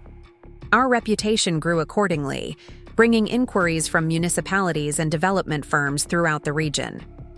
The challenge shifted from securing work to managing growth sustainably, expanding without compromising quality or overtaxing our team. "We should consider opening a satellite office," Tom suggested during our monthly strategy session. "Having permanent presence in Lancaster would position us for more projects in that region." The proposal made practical business sense, but I hesitated, recalling David's conservative approach to expansion. "Let's finish the current phase first," I countered. "Prove we can maintain excellence at this scale before adding another location, and the management complexity that comes with it." Tom nodded, respecting my caution without pushing back. Our partnership had evolved into a balanced dynamic where his ambition complemented my strategic restraint, creating growth that was aggressive without being reckless. As summer progressed toward autumn, personal and professional developments accelerated simultaneously. The cottage purchase finalized in early August, giving me a few weeks to complete minor renovations before moving from the apartment. Renew Corp extended our contract to include 2 additional buildings in the Lancaster project. We hired another engineer and sustainability specialist to manage the expanding workload. The cottage renovations became a welcome creative outlet amidst business demands. Unlike the careful historical preservation my former home had required, this property invited thoughtful modernization while respecting its essential character. I worked with a local contractor to update the kitchen with energy-efficient appliances and sustainable materials, repair the sunroom's structural issues, and install improved insulation throughout. "You've got a good eye for balance," observed Kai, the contractor, as we reviewed tile samples for the kitchen backsplash. "Lots of clients go too modern or too vintage, but you're finding that sweet spot in between." His comment reflected the broader equilibrium I'd discovered in rebuilding my life, honoring valuable elements from the past while embracing innovation and change where beneficial. The cottage renovation became a physical manifestation of this philosophy, each decision representing the integration of experience with fresh perspective. Moving day arrived on a golden late August afternoon. Grace organized a team of friends to help: Michael and Elena, several members of the book club, neighbors from my apartment building who'd become casual acquaintances. The process unfolded with unexpected joy, boxes and furniture flowing into spaces I'd prepared to receive them, helpers laughing and chatting as they transformed empty rooms into lived-in environments. By evening, when pizza and wine replaced moving boxes as the focal point, the cottage already felt like home.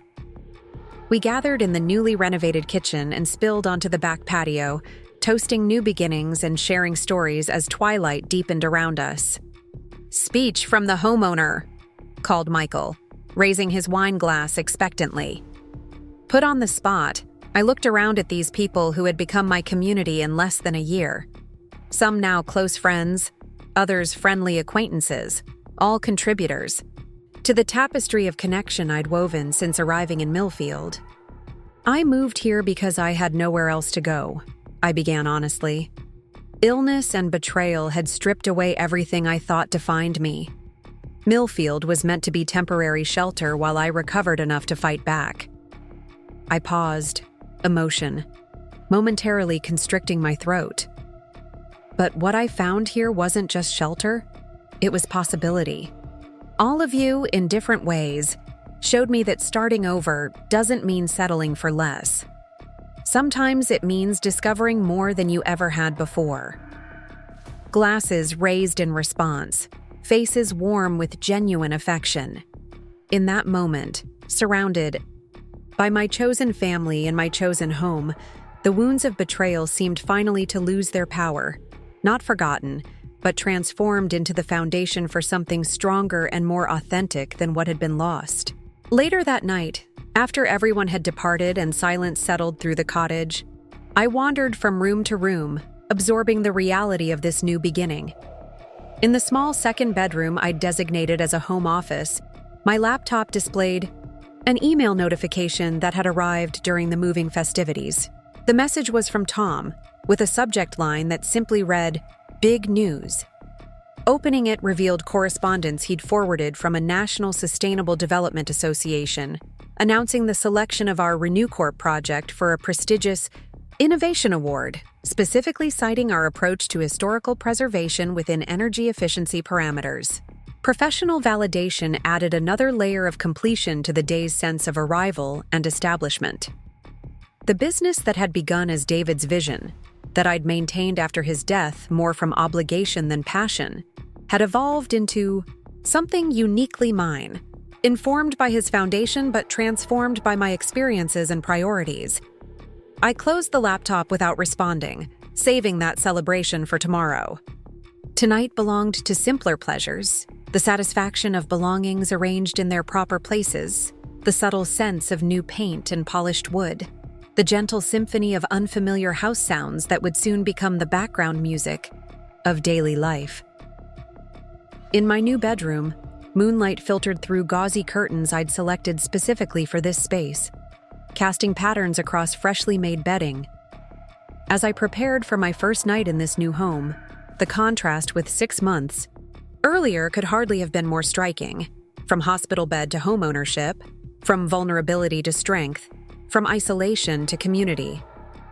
The cottage settled around me as I drifted toward sleep, its solid presence a reminder that security could be rebuilt, that betrayal need not define one's story indefinitely, that transformation often arrives disguised as catastrophe for those willing to embrace its challenging gifts.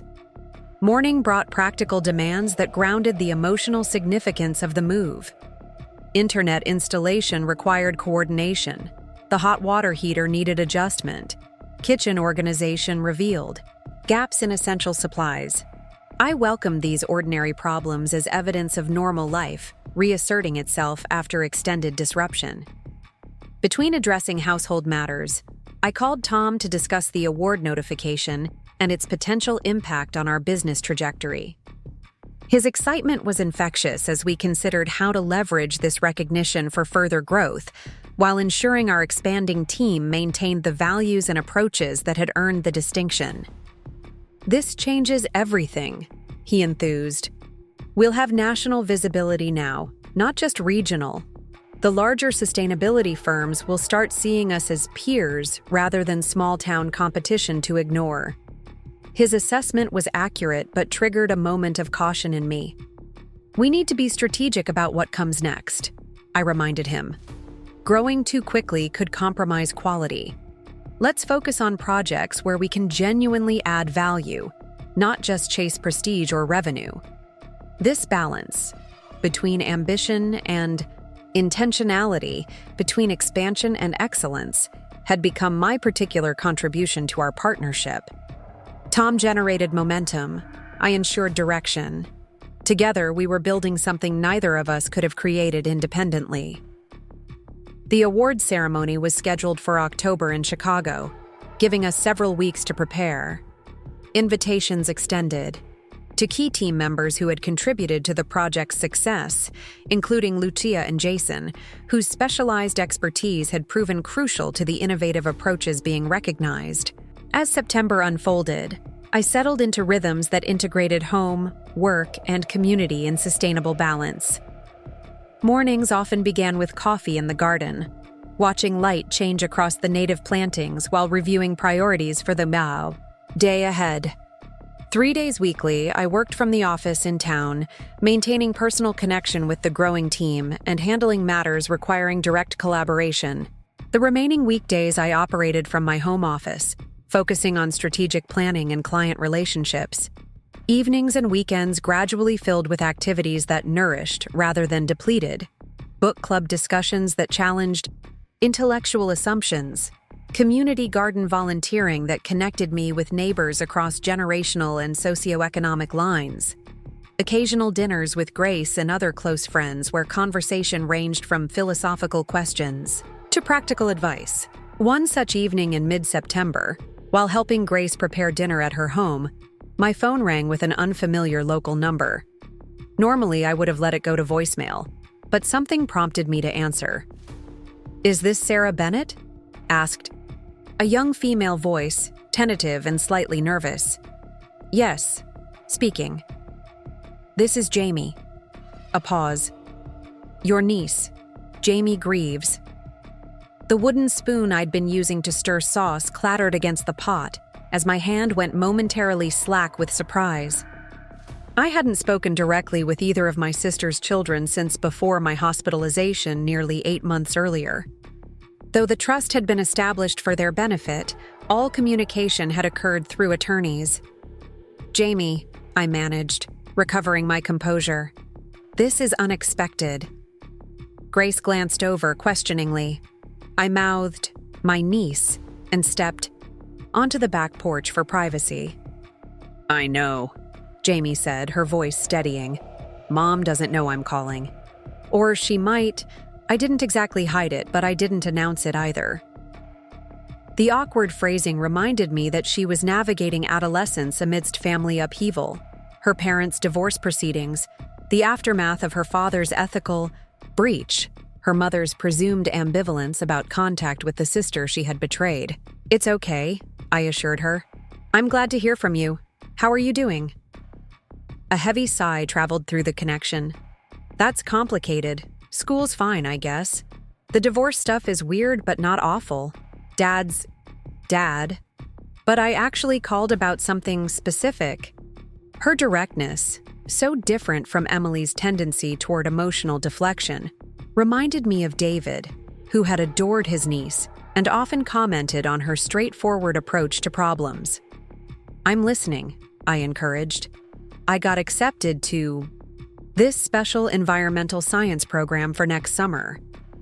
It's competitive and really impressive for college applications, but it costs money, like serious money. And with everything happening with the divorce, I just wondered if maybe the trust fund thing could help?" The words tumbled out quickly, as if she feared I might interrupt before she finished her request. The trust had indeed been established specifically for educational purposes, though I'd assumed it would primarily fund college expenses. The summer program clearly aligned with the intent, however, and more importantly, represented Jamie's initiative in reaching out directly rather than filtering her request through parents or attorneys. "That's exactly what the trust is for," I confirmed. "Tell me more about this program."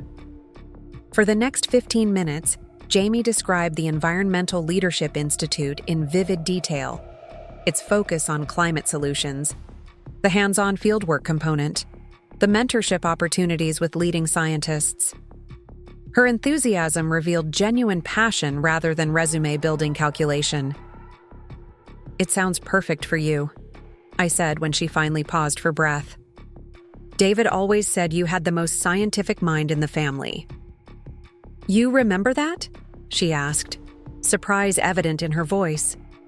"Of course. He was incredibly proud of how you approached problems systematically, even as a little girl. The way you organized your rock collection with detailed classification cards when you were 8? He kept the photo on his desk for years." A momentary silence stretched between us. "I miss Uncle David," she said finally, her voice smaller. "He always made science stuff seem cool, not weird." The simple statement bridged the artificial distance that adult conflicts had created between us. Whatever her parents' choices, Jamie remained the curious, earnest child who had spent countless weekends in our home, conducting experiments in David's workshop, while he provided serious scientific commentary on her playful investigations. "I miss him too," I acknowledged, "but I think he'd be thrilled about this program. Let me give you the contact information for the trust administrator. They'll need documentation from the program, but it should be straightforward to arrange. Funding." After sharing the necessary details, I hesitated before adding, "Jamie, thank you for calling directly. It means a lot that you felt you could reach out." "Mom said I should," she replied, surprising me again. "She said even though things are complicated between you two, you'd want to know what's happening with me and Becca, that we shouldn't lose our aunt because of everything." Emily's encouragement of this contact represented an unexpected gesture toward healing, not presuming forgiveness or reconciliation for herself, but ensuring the children weren't collateral damage in adult conflicts. It revealed a maturity I hadn't expected from my sister, a prioritization of her children's relationships over her own discomfort. "Your mom's right about that," I said carefully. "Whatever happened between adults doesn't change how I feel about you and your sister. I've always been your aunt, and I always will be." After ending the call, I returned to the kitchen where Grace was tactfully focusing on dinner preparation, allowing me privacy to process the unexpected connection. "Everything okay?" she asked without looking up from the vegetables she was chopping. "Actually, yes," I replied, slightly surprised by the realization. "My niece called about using the trust fund for an environmental science program. But more importantly, my sister apparently encouraged her to maintain contact with me despite everything that happened." Grace nodded thoughtfully. "Family healing happens in strange increments sometimes, not always in direct conversation between the main parties." Her observation resonated with my own experience of gradually reconstructing identity and purpose after traumatic disruption. Healing rarely followed linear trajectories or convenient timelines. It emerged in unexpected moments, through seemingly unrelated developments that incrementally restored what had been damaged. As September transitioned toward October, preparations for the Chicago award ceremony intensified alongside ongoing project management.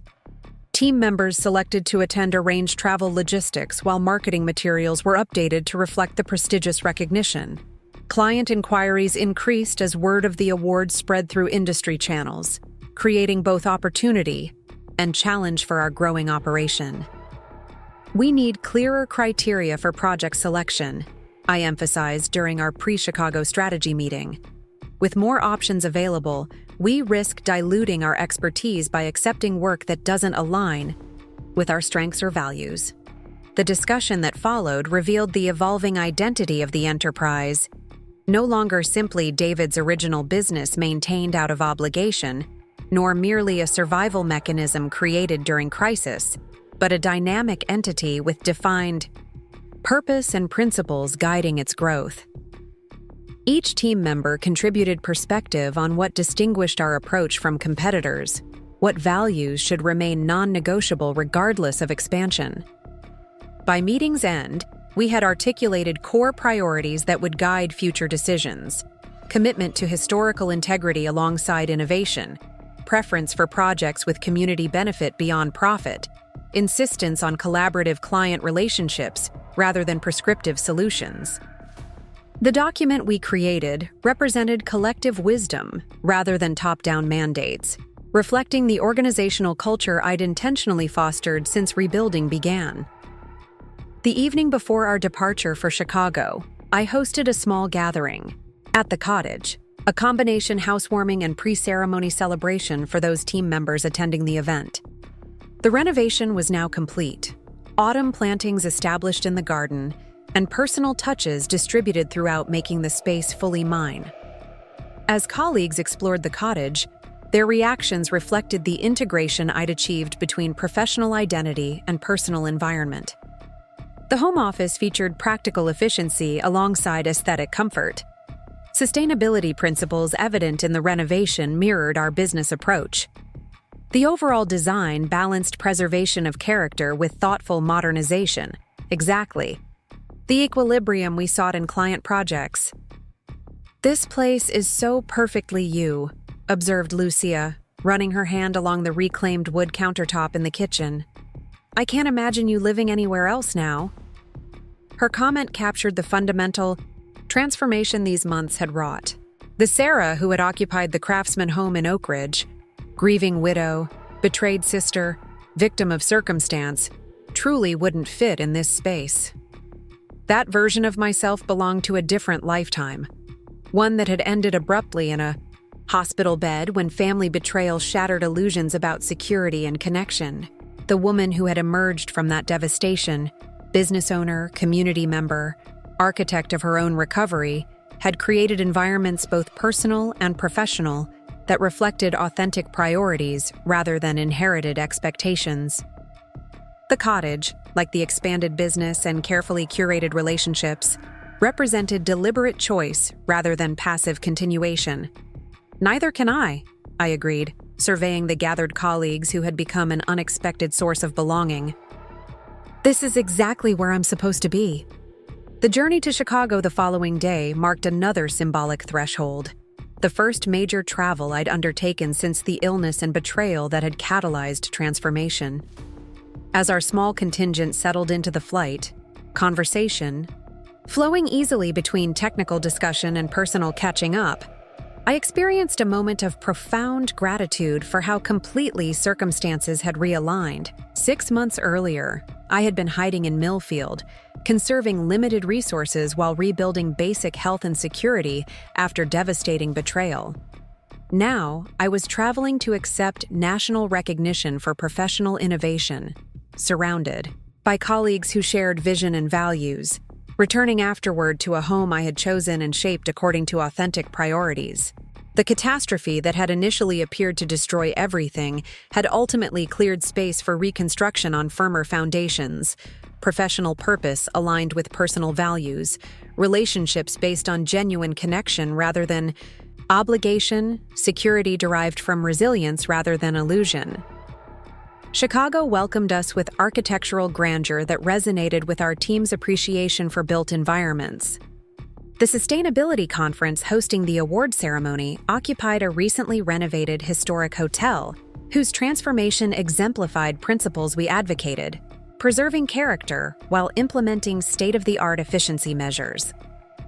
During the pre-ceremony reception, industry leaders approached our group with congratulations and questions about methodologies highlighted in the award citation. Tom fielded many inquiries with his characteristic enthusiasm, while I focused on establishing deeper connections with key influencers whose values appeared aligned with our organizational philosophy. "Your team's approach to the Lancaster project has generated significant interest," noted Eleanor Reeves, whose architectural firm specialized in adaptive reuse of industrial buildings. "Particularly how you balanced energy performance with historical authenticity. Most firms sacrifice one for the other." "Integration rather than compromise has been our guiding principle," I explained, outlining specific techniques developed for the project. "We find that honoring a building's original character actually reveals opportunities for innovation if you're paying proper attention." Eleanor's genuine interest led to exchanging contact information and tentative plans to explore collaboration on an upcoming waterfront redevelopment project.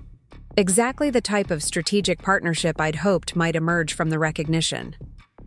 When the actual award presentation arrived, our team gathered on stage while the citation was read, detailing the specific innovations being recognized. Looking out at the assembled industry professionals, I experienced an unexpected moment of completion, not just personal validation, but acknowledgement that the vision David and I had originally discussed had evolved into something significant beyond our individual contributions. The modest consulting practice he had established had transformed through challenge and necessity into an enterprise with growing influence in sustainable development.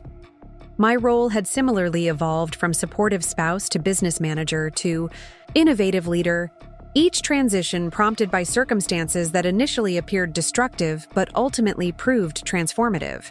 As we celebrated that evening with dinner at a restaurant overlooking Lake Michigan, conversation flowed between professional excitement about opportunities emerging from the recognition and personal reflections on the journey that had brought us to this moment.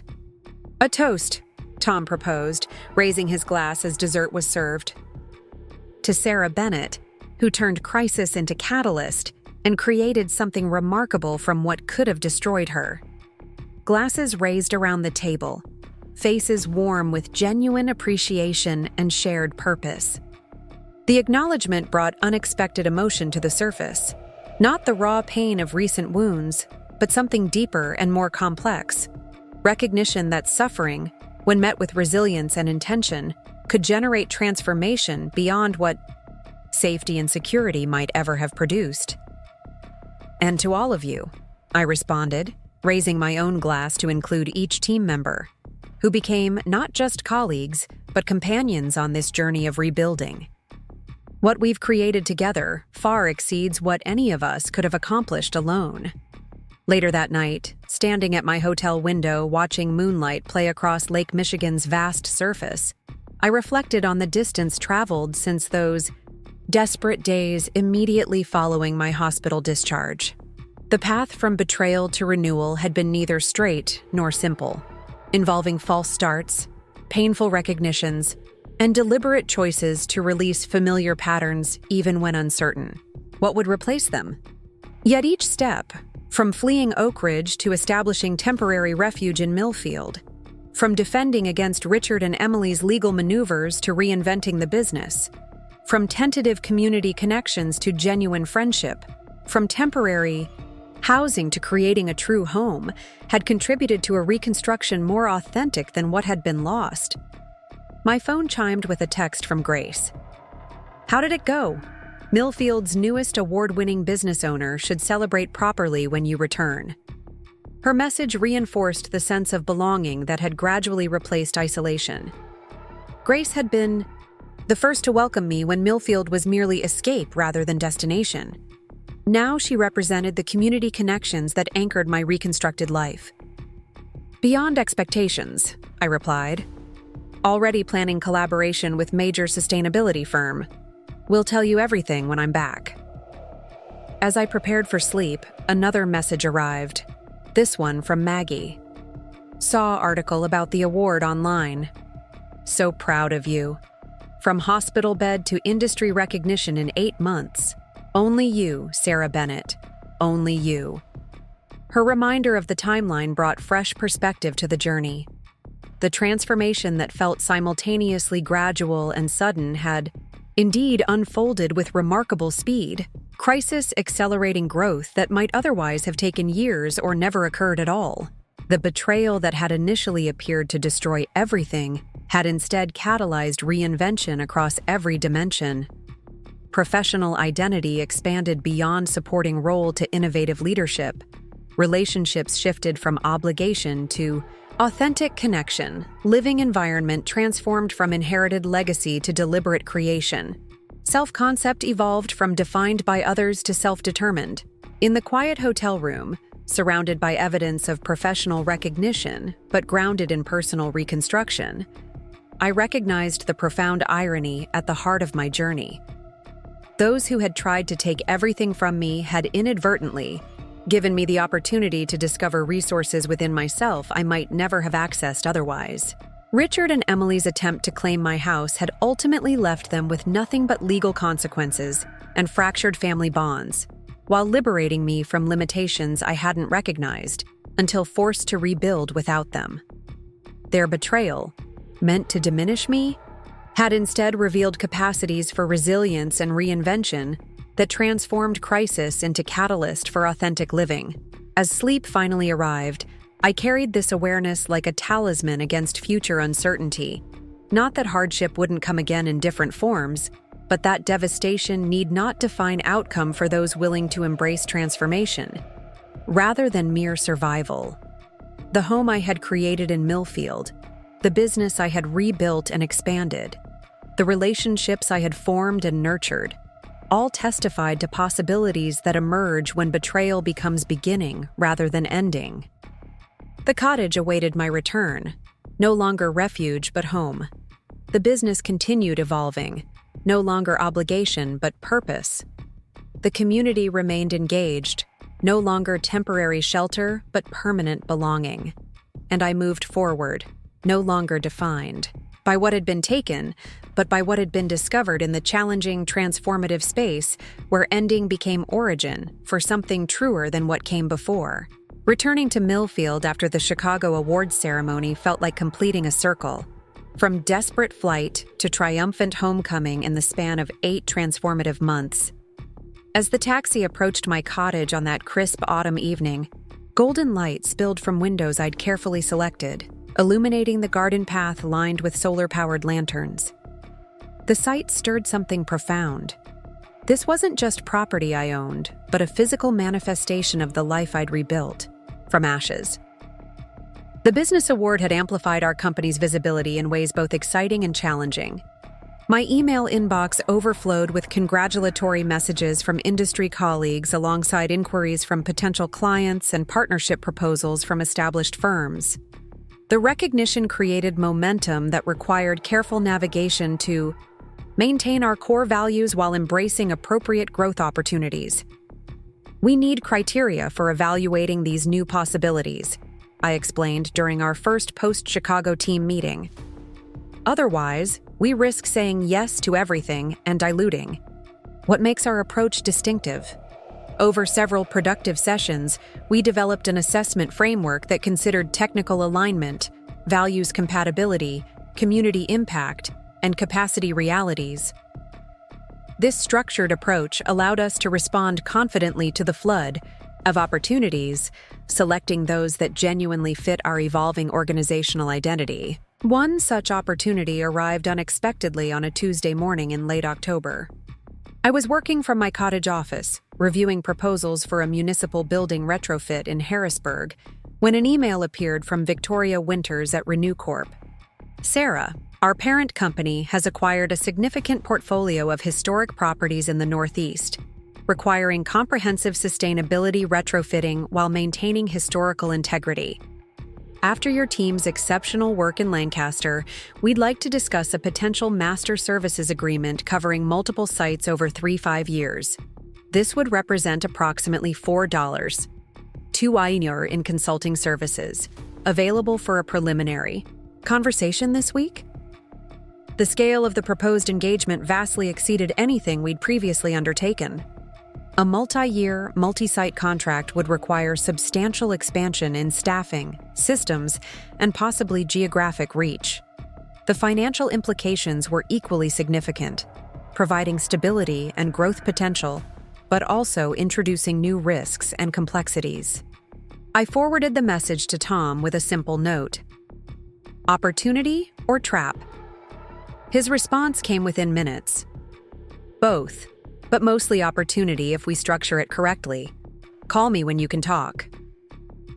Our subsequent phone discussion explored implications from multiple angles: staffing needs, quality control across expanded operations, financial management requirements, impact on existing client relationships. Tom's natural enthusiasm for growth balanced against my more measured approach generated productive tension as we considered Victoria's proposal. This could be transformative, Tom argued. The revenue stability would allow us to invest in advanced capabilities, attract top talent, and establish ourselves as a leading specialized firm rather than a boutique consultancy. Or it could overwhelm our capacity, dilute our culture, and create dependency on a single client, I countered. We need to be clear-eyed about both possibilities. We eventually agreed to schedule the preliminary conversation with Victoria, while simultaneously developing questions and parameters that would help us evaluate whether this opportunity aligned with our strategic direction. The balanced approach reflected how our partnership had matured, Tom providing vision and ambition, while I contributed pragmatic assessment and risk awareness. When Grace stopped by that evening with a celebratory bottle of wine and homemade cookies to welcome me back from Chicago, I shared the Renew Corp development, valuing her perspective as someone who understood my journey from crisis to capability. "What does your intuition tell you?" she asked after listening thoughtfully. "Not the business analysis, your deeper knowing about whether this fits the life you're creating." Her question cut through technical considerations to something more fundamental. The potential engagement would require significant time commitment, increased travel, management complexity, and rapid team expansion. Would these demands support or undermine the balanced life I'd consciously constructed in Millfield? "I'm not sure," I admitted, watching autumn leaves dance across my garden in the evening breeze. Part of me is excited by the challenge and validation. Another part worries about recreating the imbalance that characterized my life before, where professional demands gradually consumed everything else. Grace nodded, understanding the conflict. The difference now is awareness. Before, you were following external expectations without questioning them. Now you're consciously evaluating choices against your own priorities. Her observation highlighted perhaps the most significant transformation these months had produced. Not just external circumstances, but internal orientation. Crisis had forced me to recognize what truly mattered, what genuinely nourished rather than depleted, what aligned with authentic values rather than inherited assumptions. I think we'll explore the opportunity, but establish clear boundaries. From the beginning, I concluded. If it can't accommodate the life I want alongside the work I value, we'll find other paths to growth that will. The preliminary discussion with Victoria occurred via video conference 2 days later, with Tom joining remotely from the Lancaster project site. She outlined an ambitious sustainability initiative encompassing 17 historic properties across 5 northeastern states, ranging from former industrial buildings being converted to mixed-use developments to architecturally significant structures requiring sensitive modernization. After working with various consultants on different properties, we've recognized the need for consistent methodology and deeper expertise in balancing historical preservation with modern efficiency standards, Victoria explained. Your team's approach to the Lancaster project demonstrated exactly the integration we're seeking to achieve portfolio-wide. The scope she described was simultaneously exciting and daunting, a chance to influence sustainable preservation practices at meaningful scale, but requiring significant expansion beyond our current capacity. As the conversation progressed, I focused on understanding not just technical requirements, but relationship expectations and collaboration models that would shape daily operations.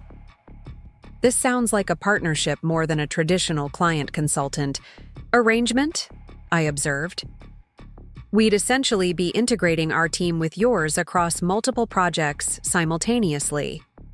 Victoria nodded. Exactly.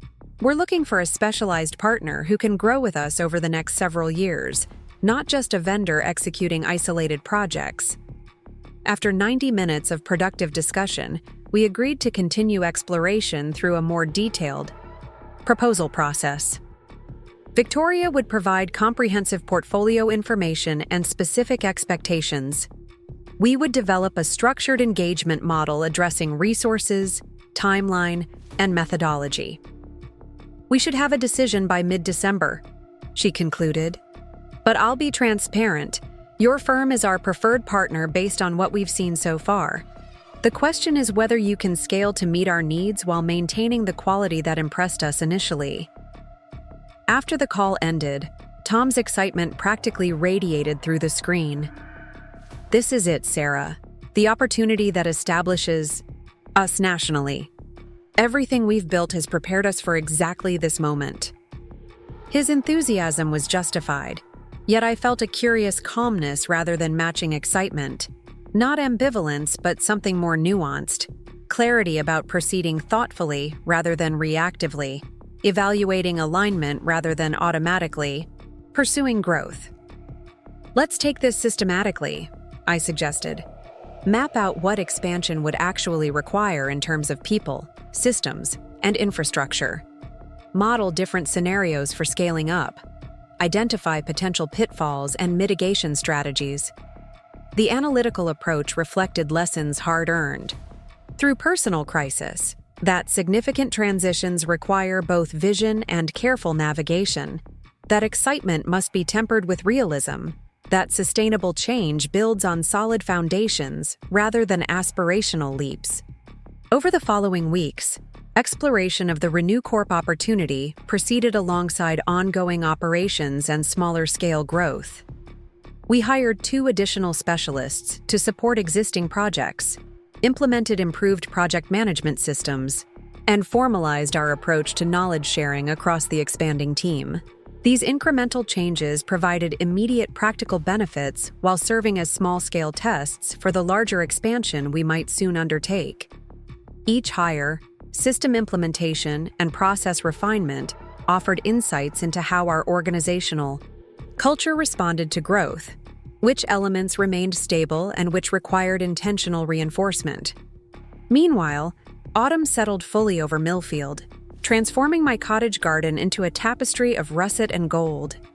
Weekend mornings often found me tending the native plantings while processing the week's developments, physical activity providing counterbalance to intense mental engagement. The rhythm of seasonal change, leaves falling, temperatures dropping, daylight shortening, offered perspective on professional transitions underway. One such Saturday morning in early November, as I cleared fallen leaves from garden beds, Maggie's car appeared in my driveway, an unexpected but welcome sight. She emerged carrying a bakery box and thermos, her practical approach to visiting involving sustenance alongside companionship. "Surprise inspection," she called cheerfully, making her way along the garden path. Had to see this award-winning business owner's humble abode for myself. The cottage welcomed her comfortably, its spaces reflecting both thoughtful design and lived-in warmth. As we settled in the sunroom with coffee and pastries she'd brought, Maggie's observant gaze took in details that spoke to my evolving priorities: professional books sharing shelf space with poetry collections, a meditation cushion positioned to catch morning light, garden tools stored alongside business files. "You've created something really special here," she observed, genuine appreciation in her voice. "Not just the physical space, but what it represents." Her understanding of the journey behind this seemingly ordinary home touched me deeply. Maggie had witnessed the most vulnerable moments of my crisis, from hospital bed to legal defense to emotional processing of betrayal. She recognized the significance embedded in these quiet rooms, these deliberate choices. "I'm meeting with Emily next week," she said after a comfortable silence, shifting to the ostensible purpose of her visit. "She asked specifically if I thought you'd be open to hearing from her directly at some point." The mention of my sister sent a familiar but diminished ripple of tension through me. The acute pain of betrayal had gradually transformed into something more complex. Not forgiveness exactly, but recognition that Emily's choices reflected her own limitations and dependencies rather than deliberate cruelty. "What do you think?" I asked, genuinely interested in Maggie's assessment. "Has anything fundamentally changed?" Maggie considered carefully before responding. "She has changed, from what I can observe. The divorce from Richard seems less about circumstances and more about genuine recognition of patterns she's ready to break. She's started therapy, found part-time work at the community college administration office, appears more herself, I suppose." I nodded, absorbing this information without immediate reaction. Emily's apparent growth paralleled my own journey.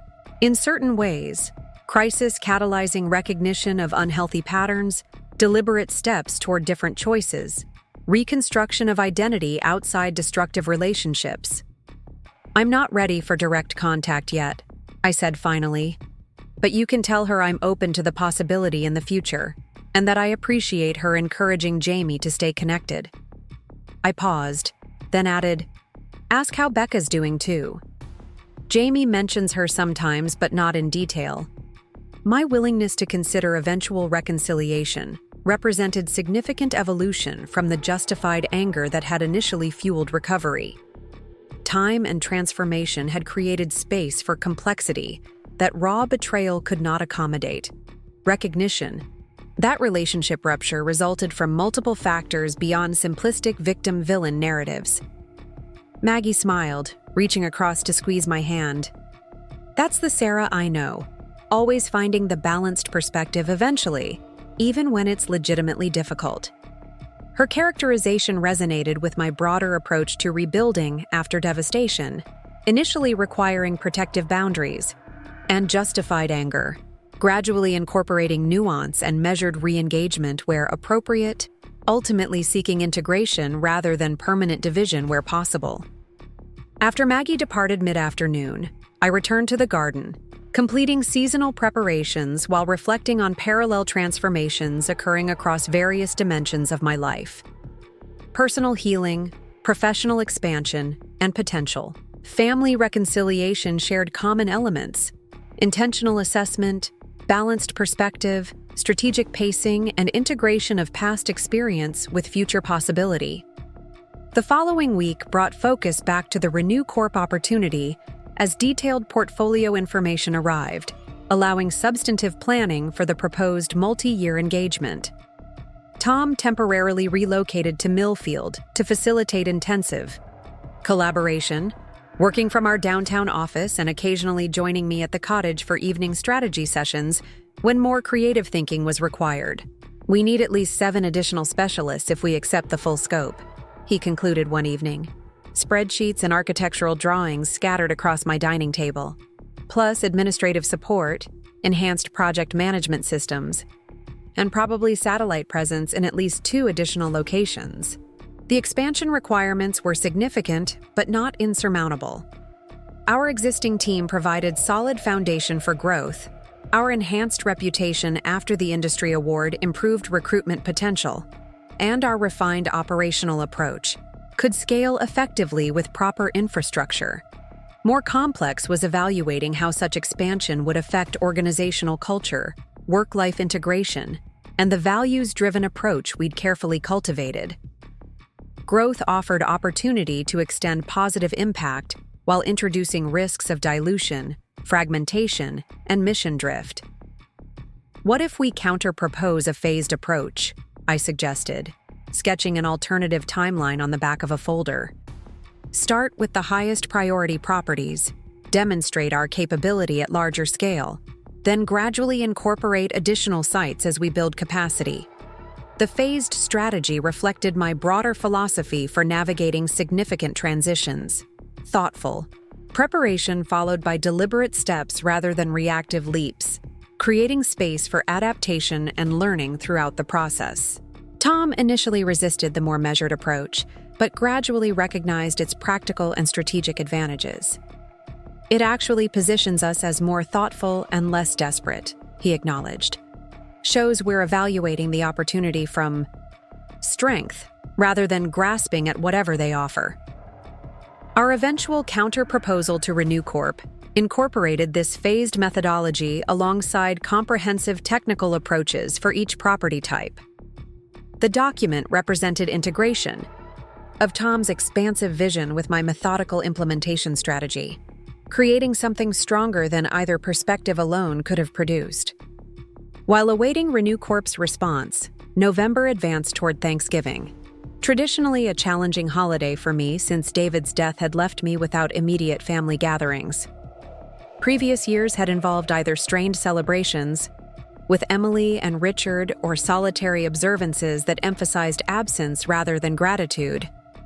This year, however, Grace preemptively solved the potential difficulty by including me in her family's gathering, a multi-generational affair bringing together her adult children, grandchildren, and assorted friends without local relatives. The invitation arrived with characteristic thoughtfulness, acknowledging potential complexity while offering genuine inclusion.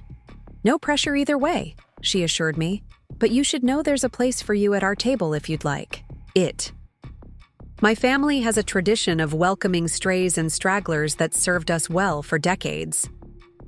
The prospect of participating in a warm family celebration without navigating difficult history proved unexpectedly appealing.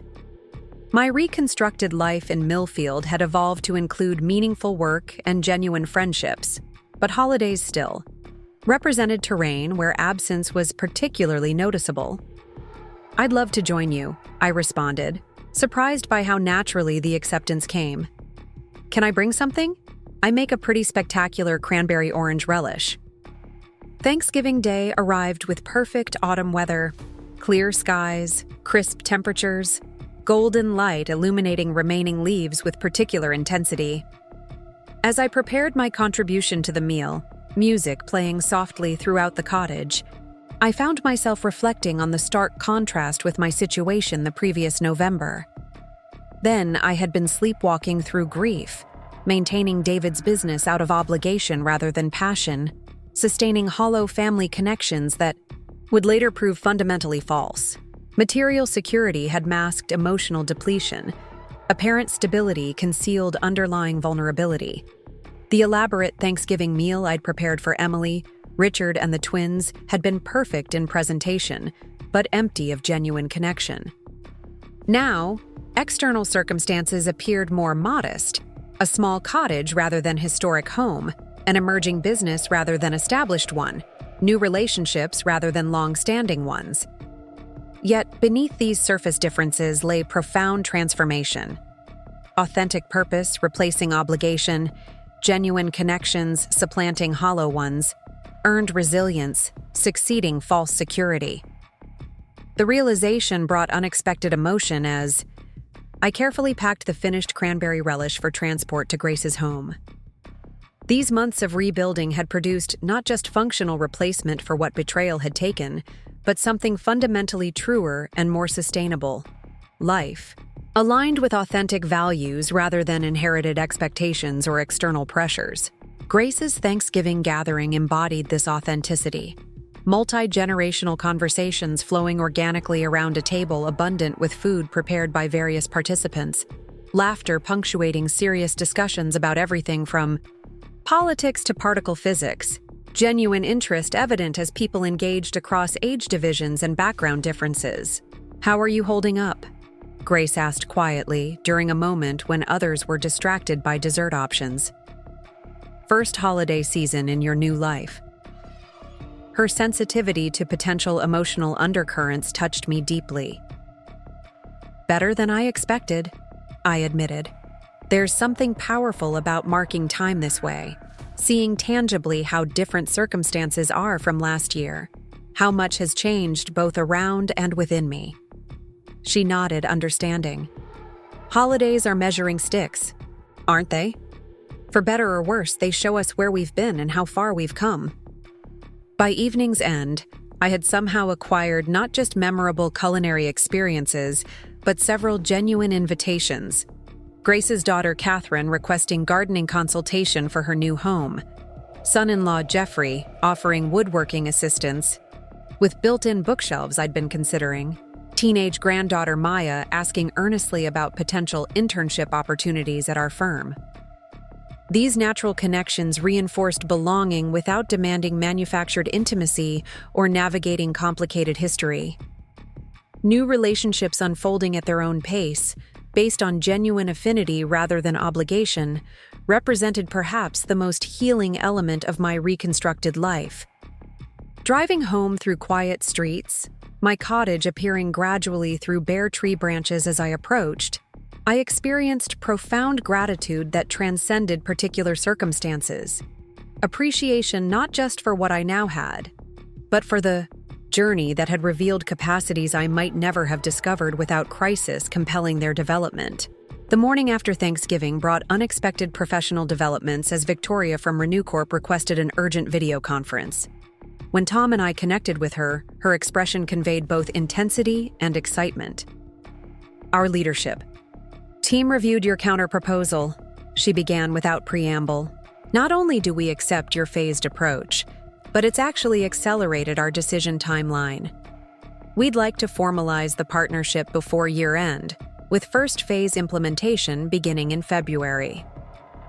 The expedited schedule represented both validation and challenge.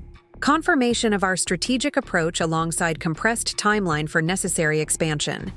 As we discussed specific next steps, Victoria's confidence in our capability provided reassurance that our measured approach had communicated strength rather than hesitation. The phased implementation was the deciding factor, she explained. It demonstrated mature understanding of what sustainable growth actually requires. Other firms promised immediate full-scale engagement without acknowledging integration complexities. After the call ended, Tom and I exchanged looks that contained both excitement and recognition of the work ahead.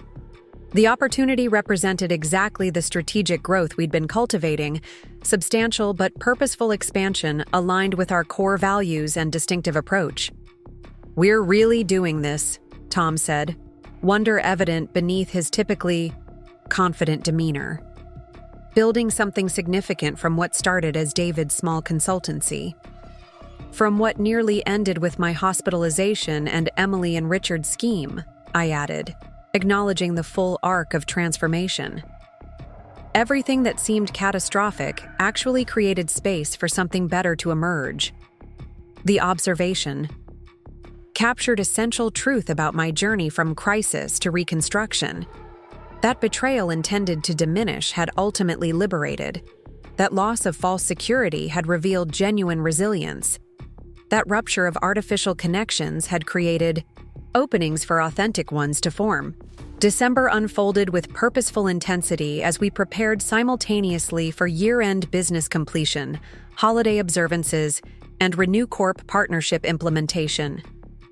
Each dimension required attention without allowing any single aspect to consume disproportionate energy, a balancing act that exemplified my evolved approach to integrated living.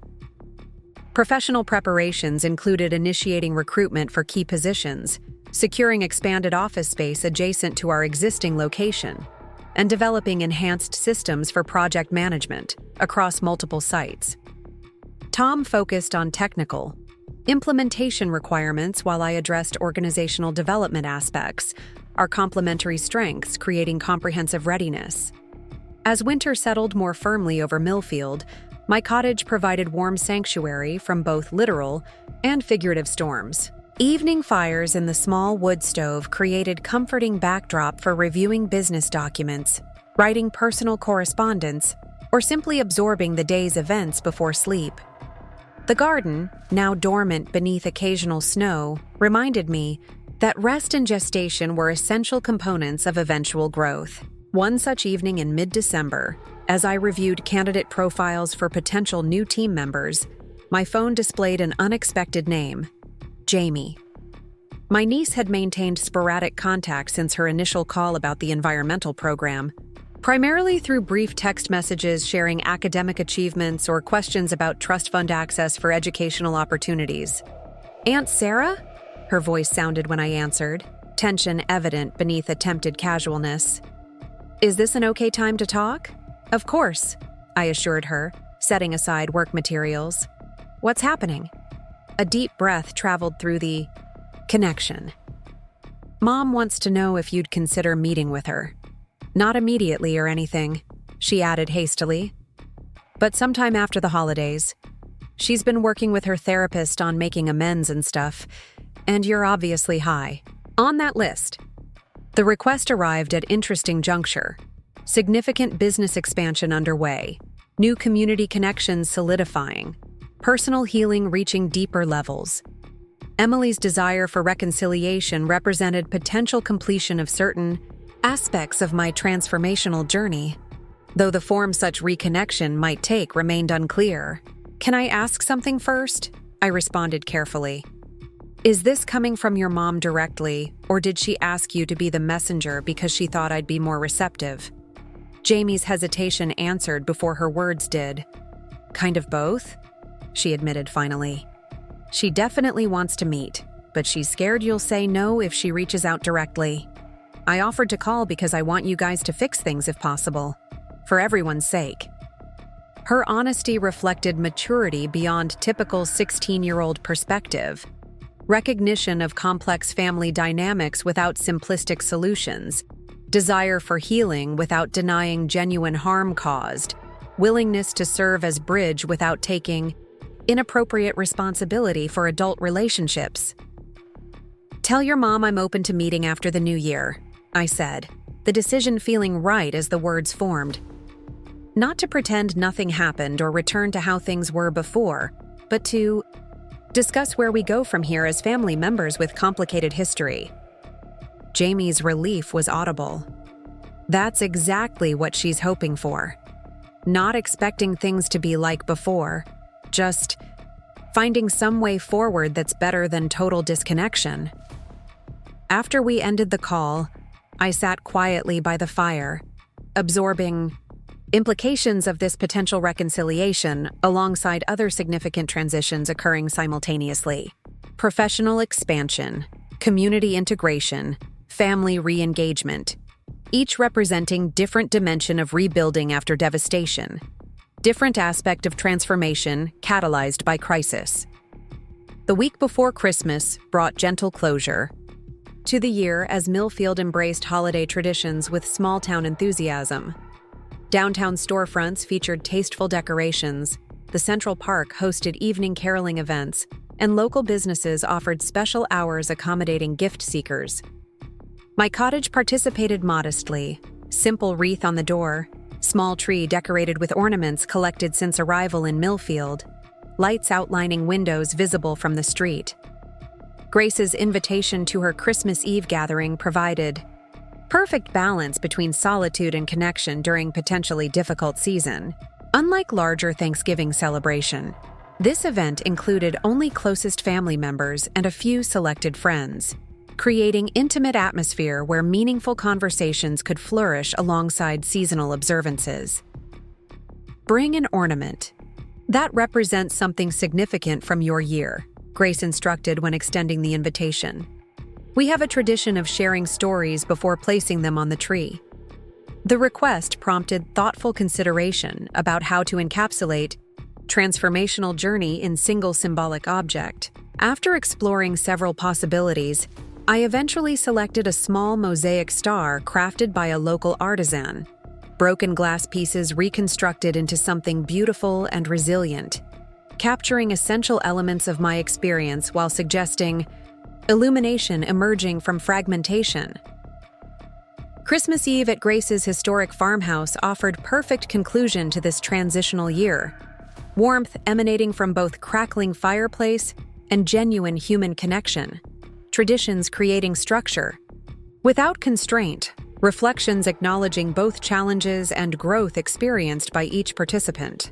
When my turn came to share the ornament's significance, I found words flowing more easily than expected. This represents my year of rebuilding, I explained, holding the mosaic star where firelight caught its varied textures. What began as shattering ultimately created possibility for reconstruction into something different but equally whole, not despite the breaking but because of it. Nodding heads around the circle reflected recognition of universal truth beneath my specific experience, that transformation often requires disruption, that growth frequently emerges from challenge, that resilience develops through navigating difficulty rather than avoiding it.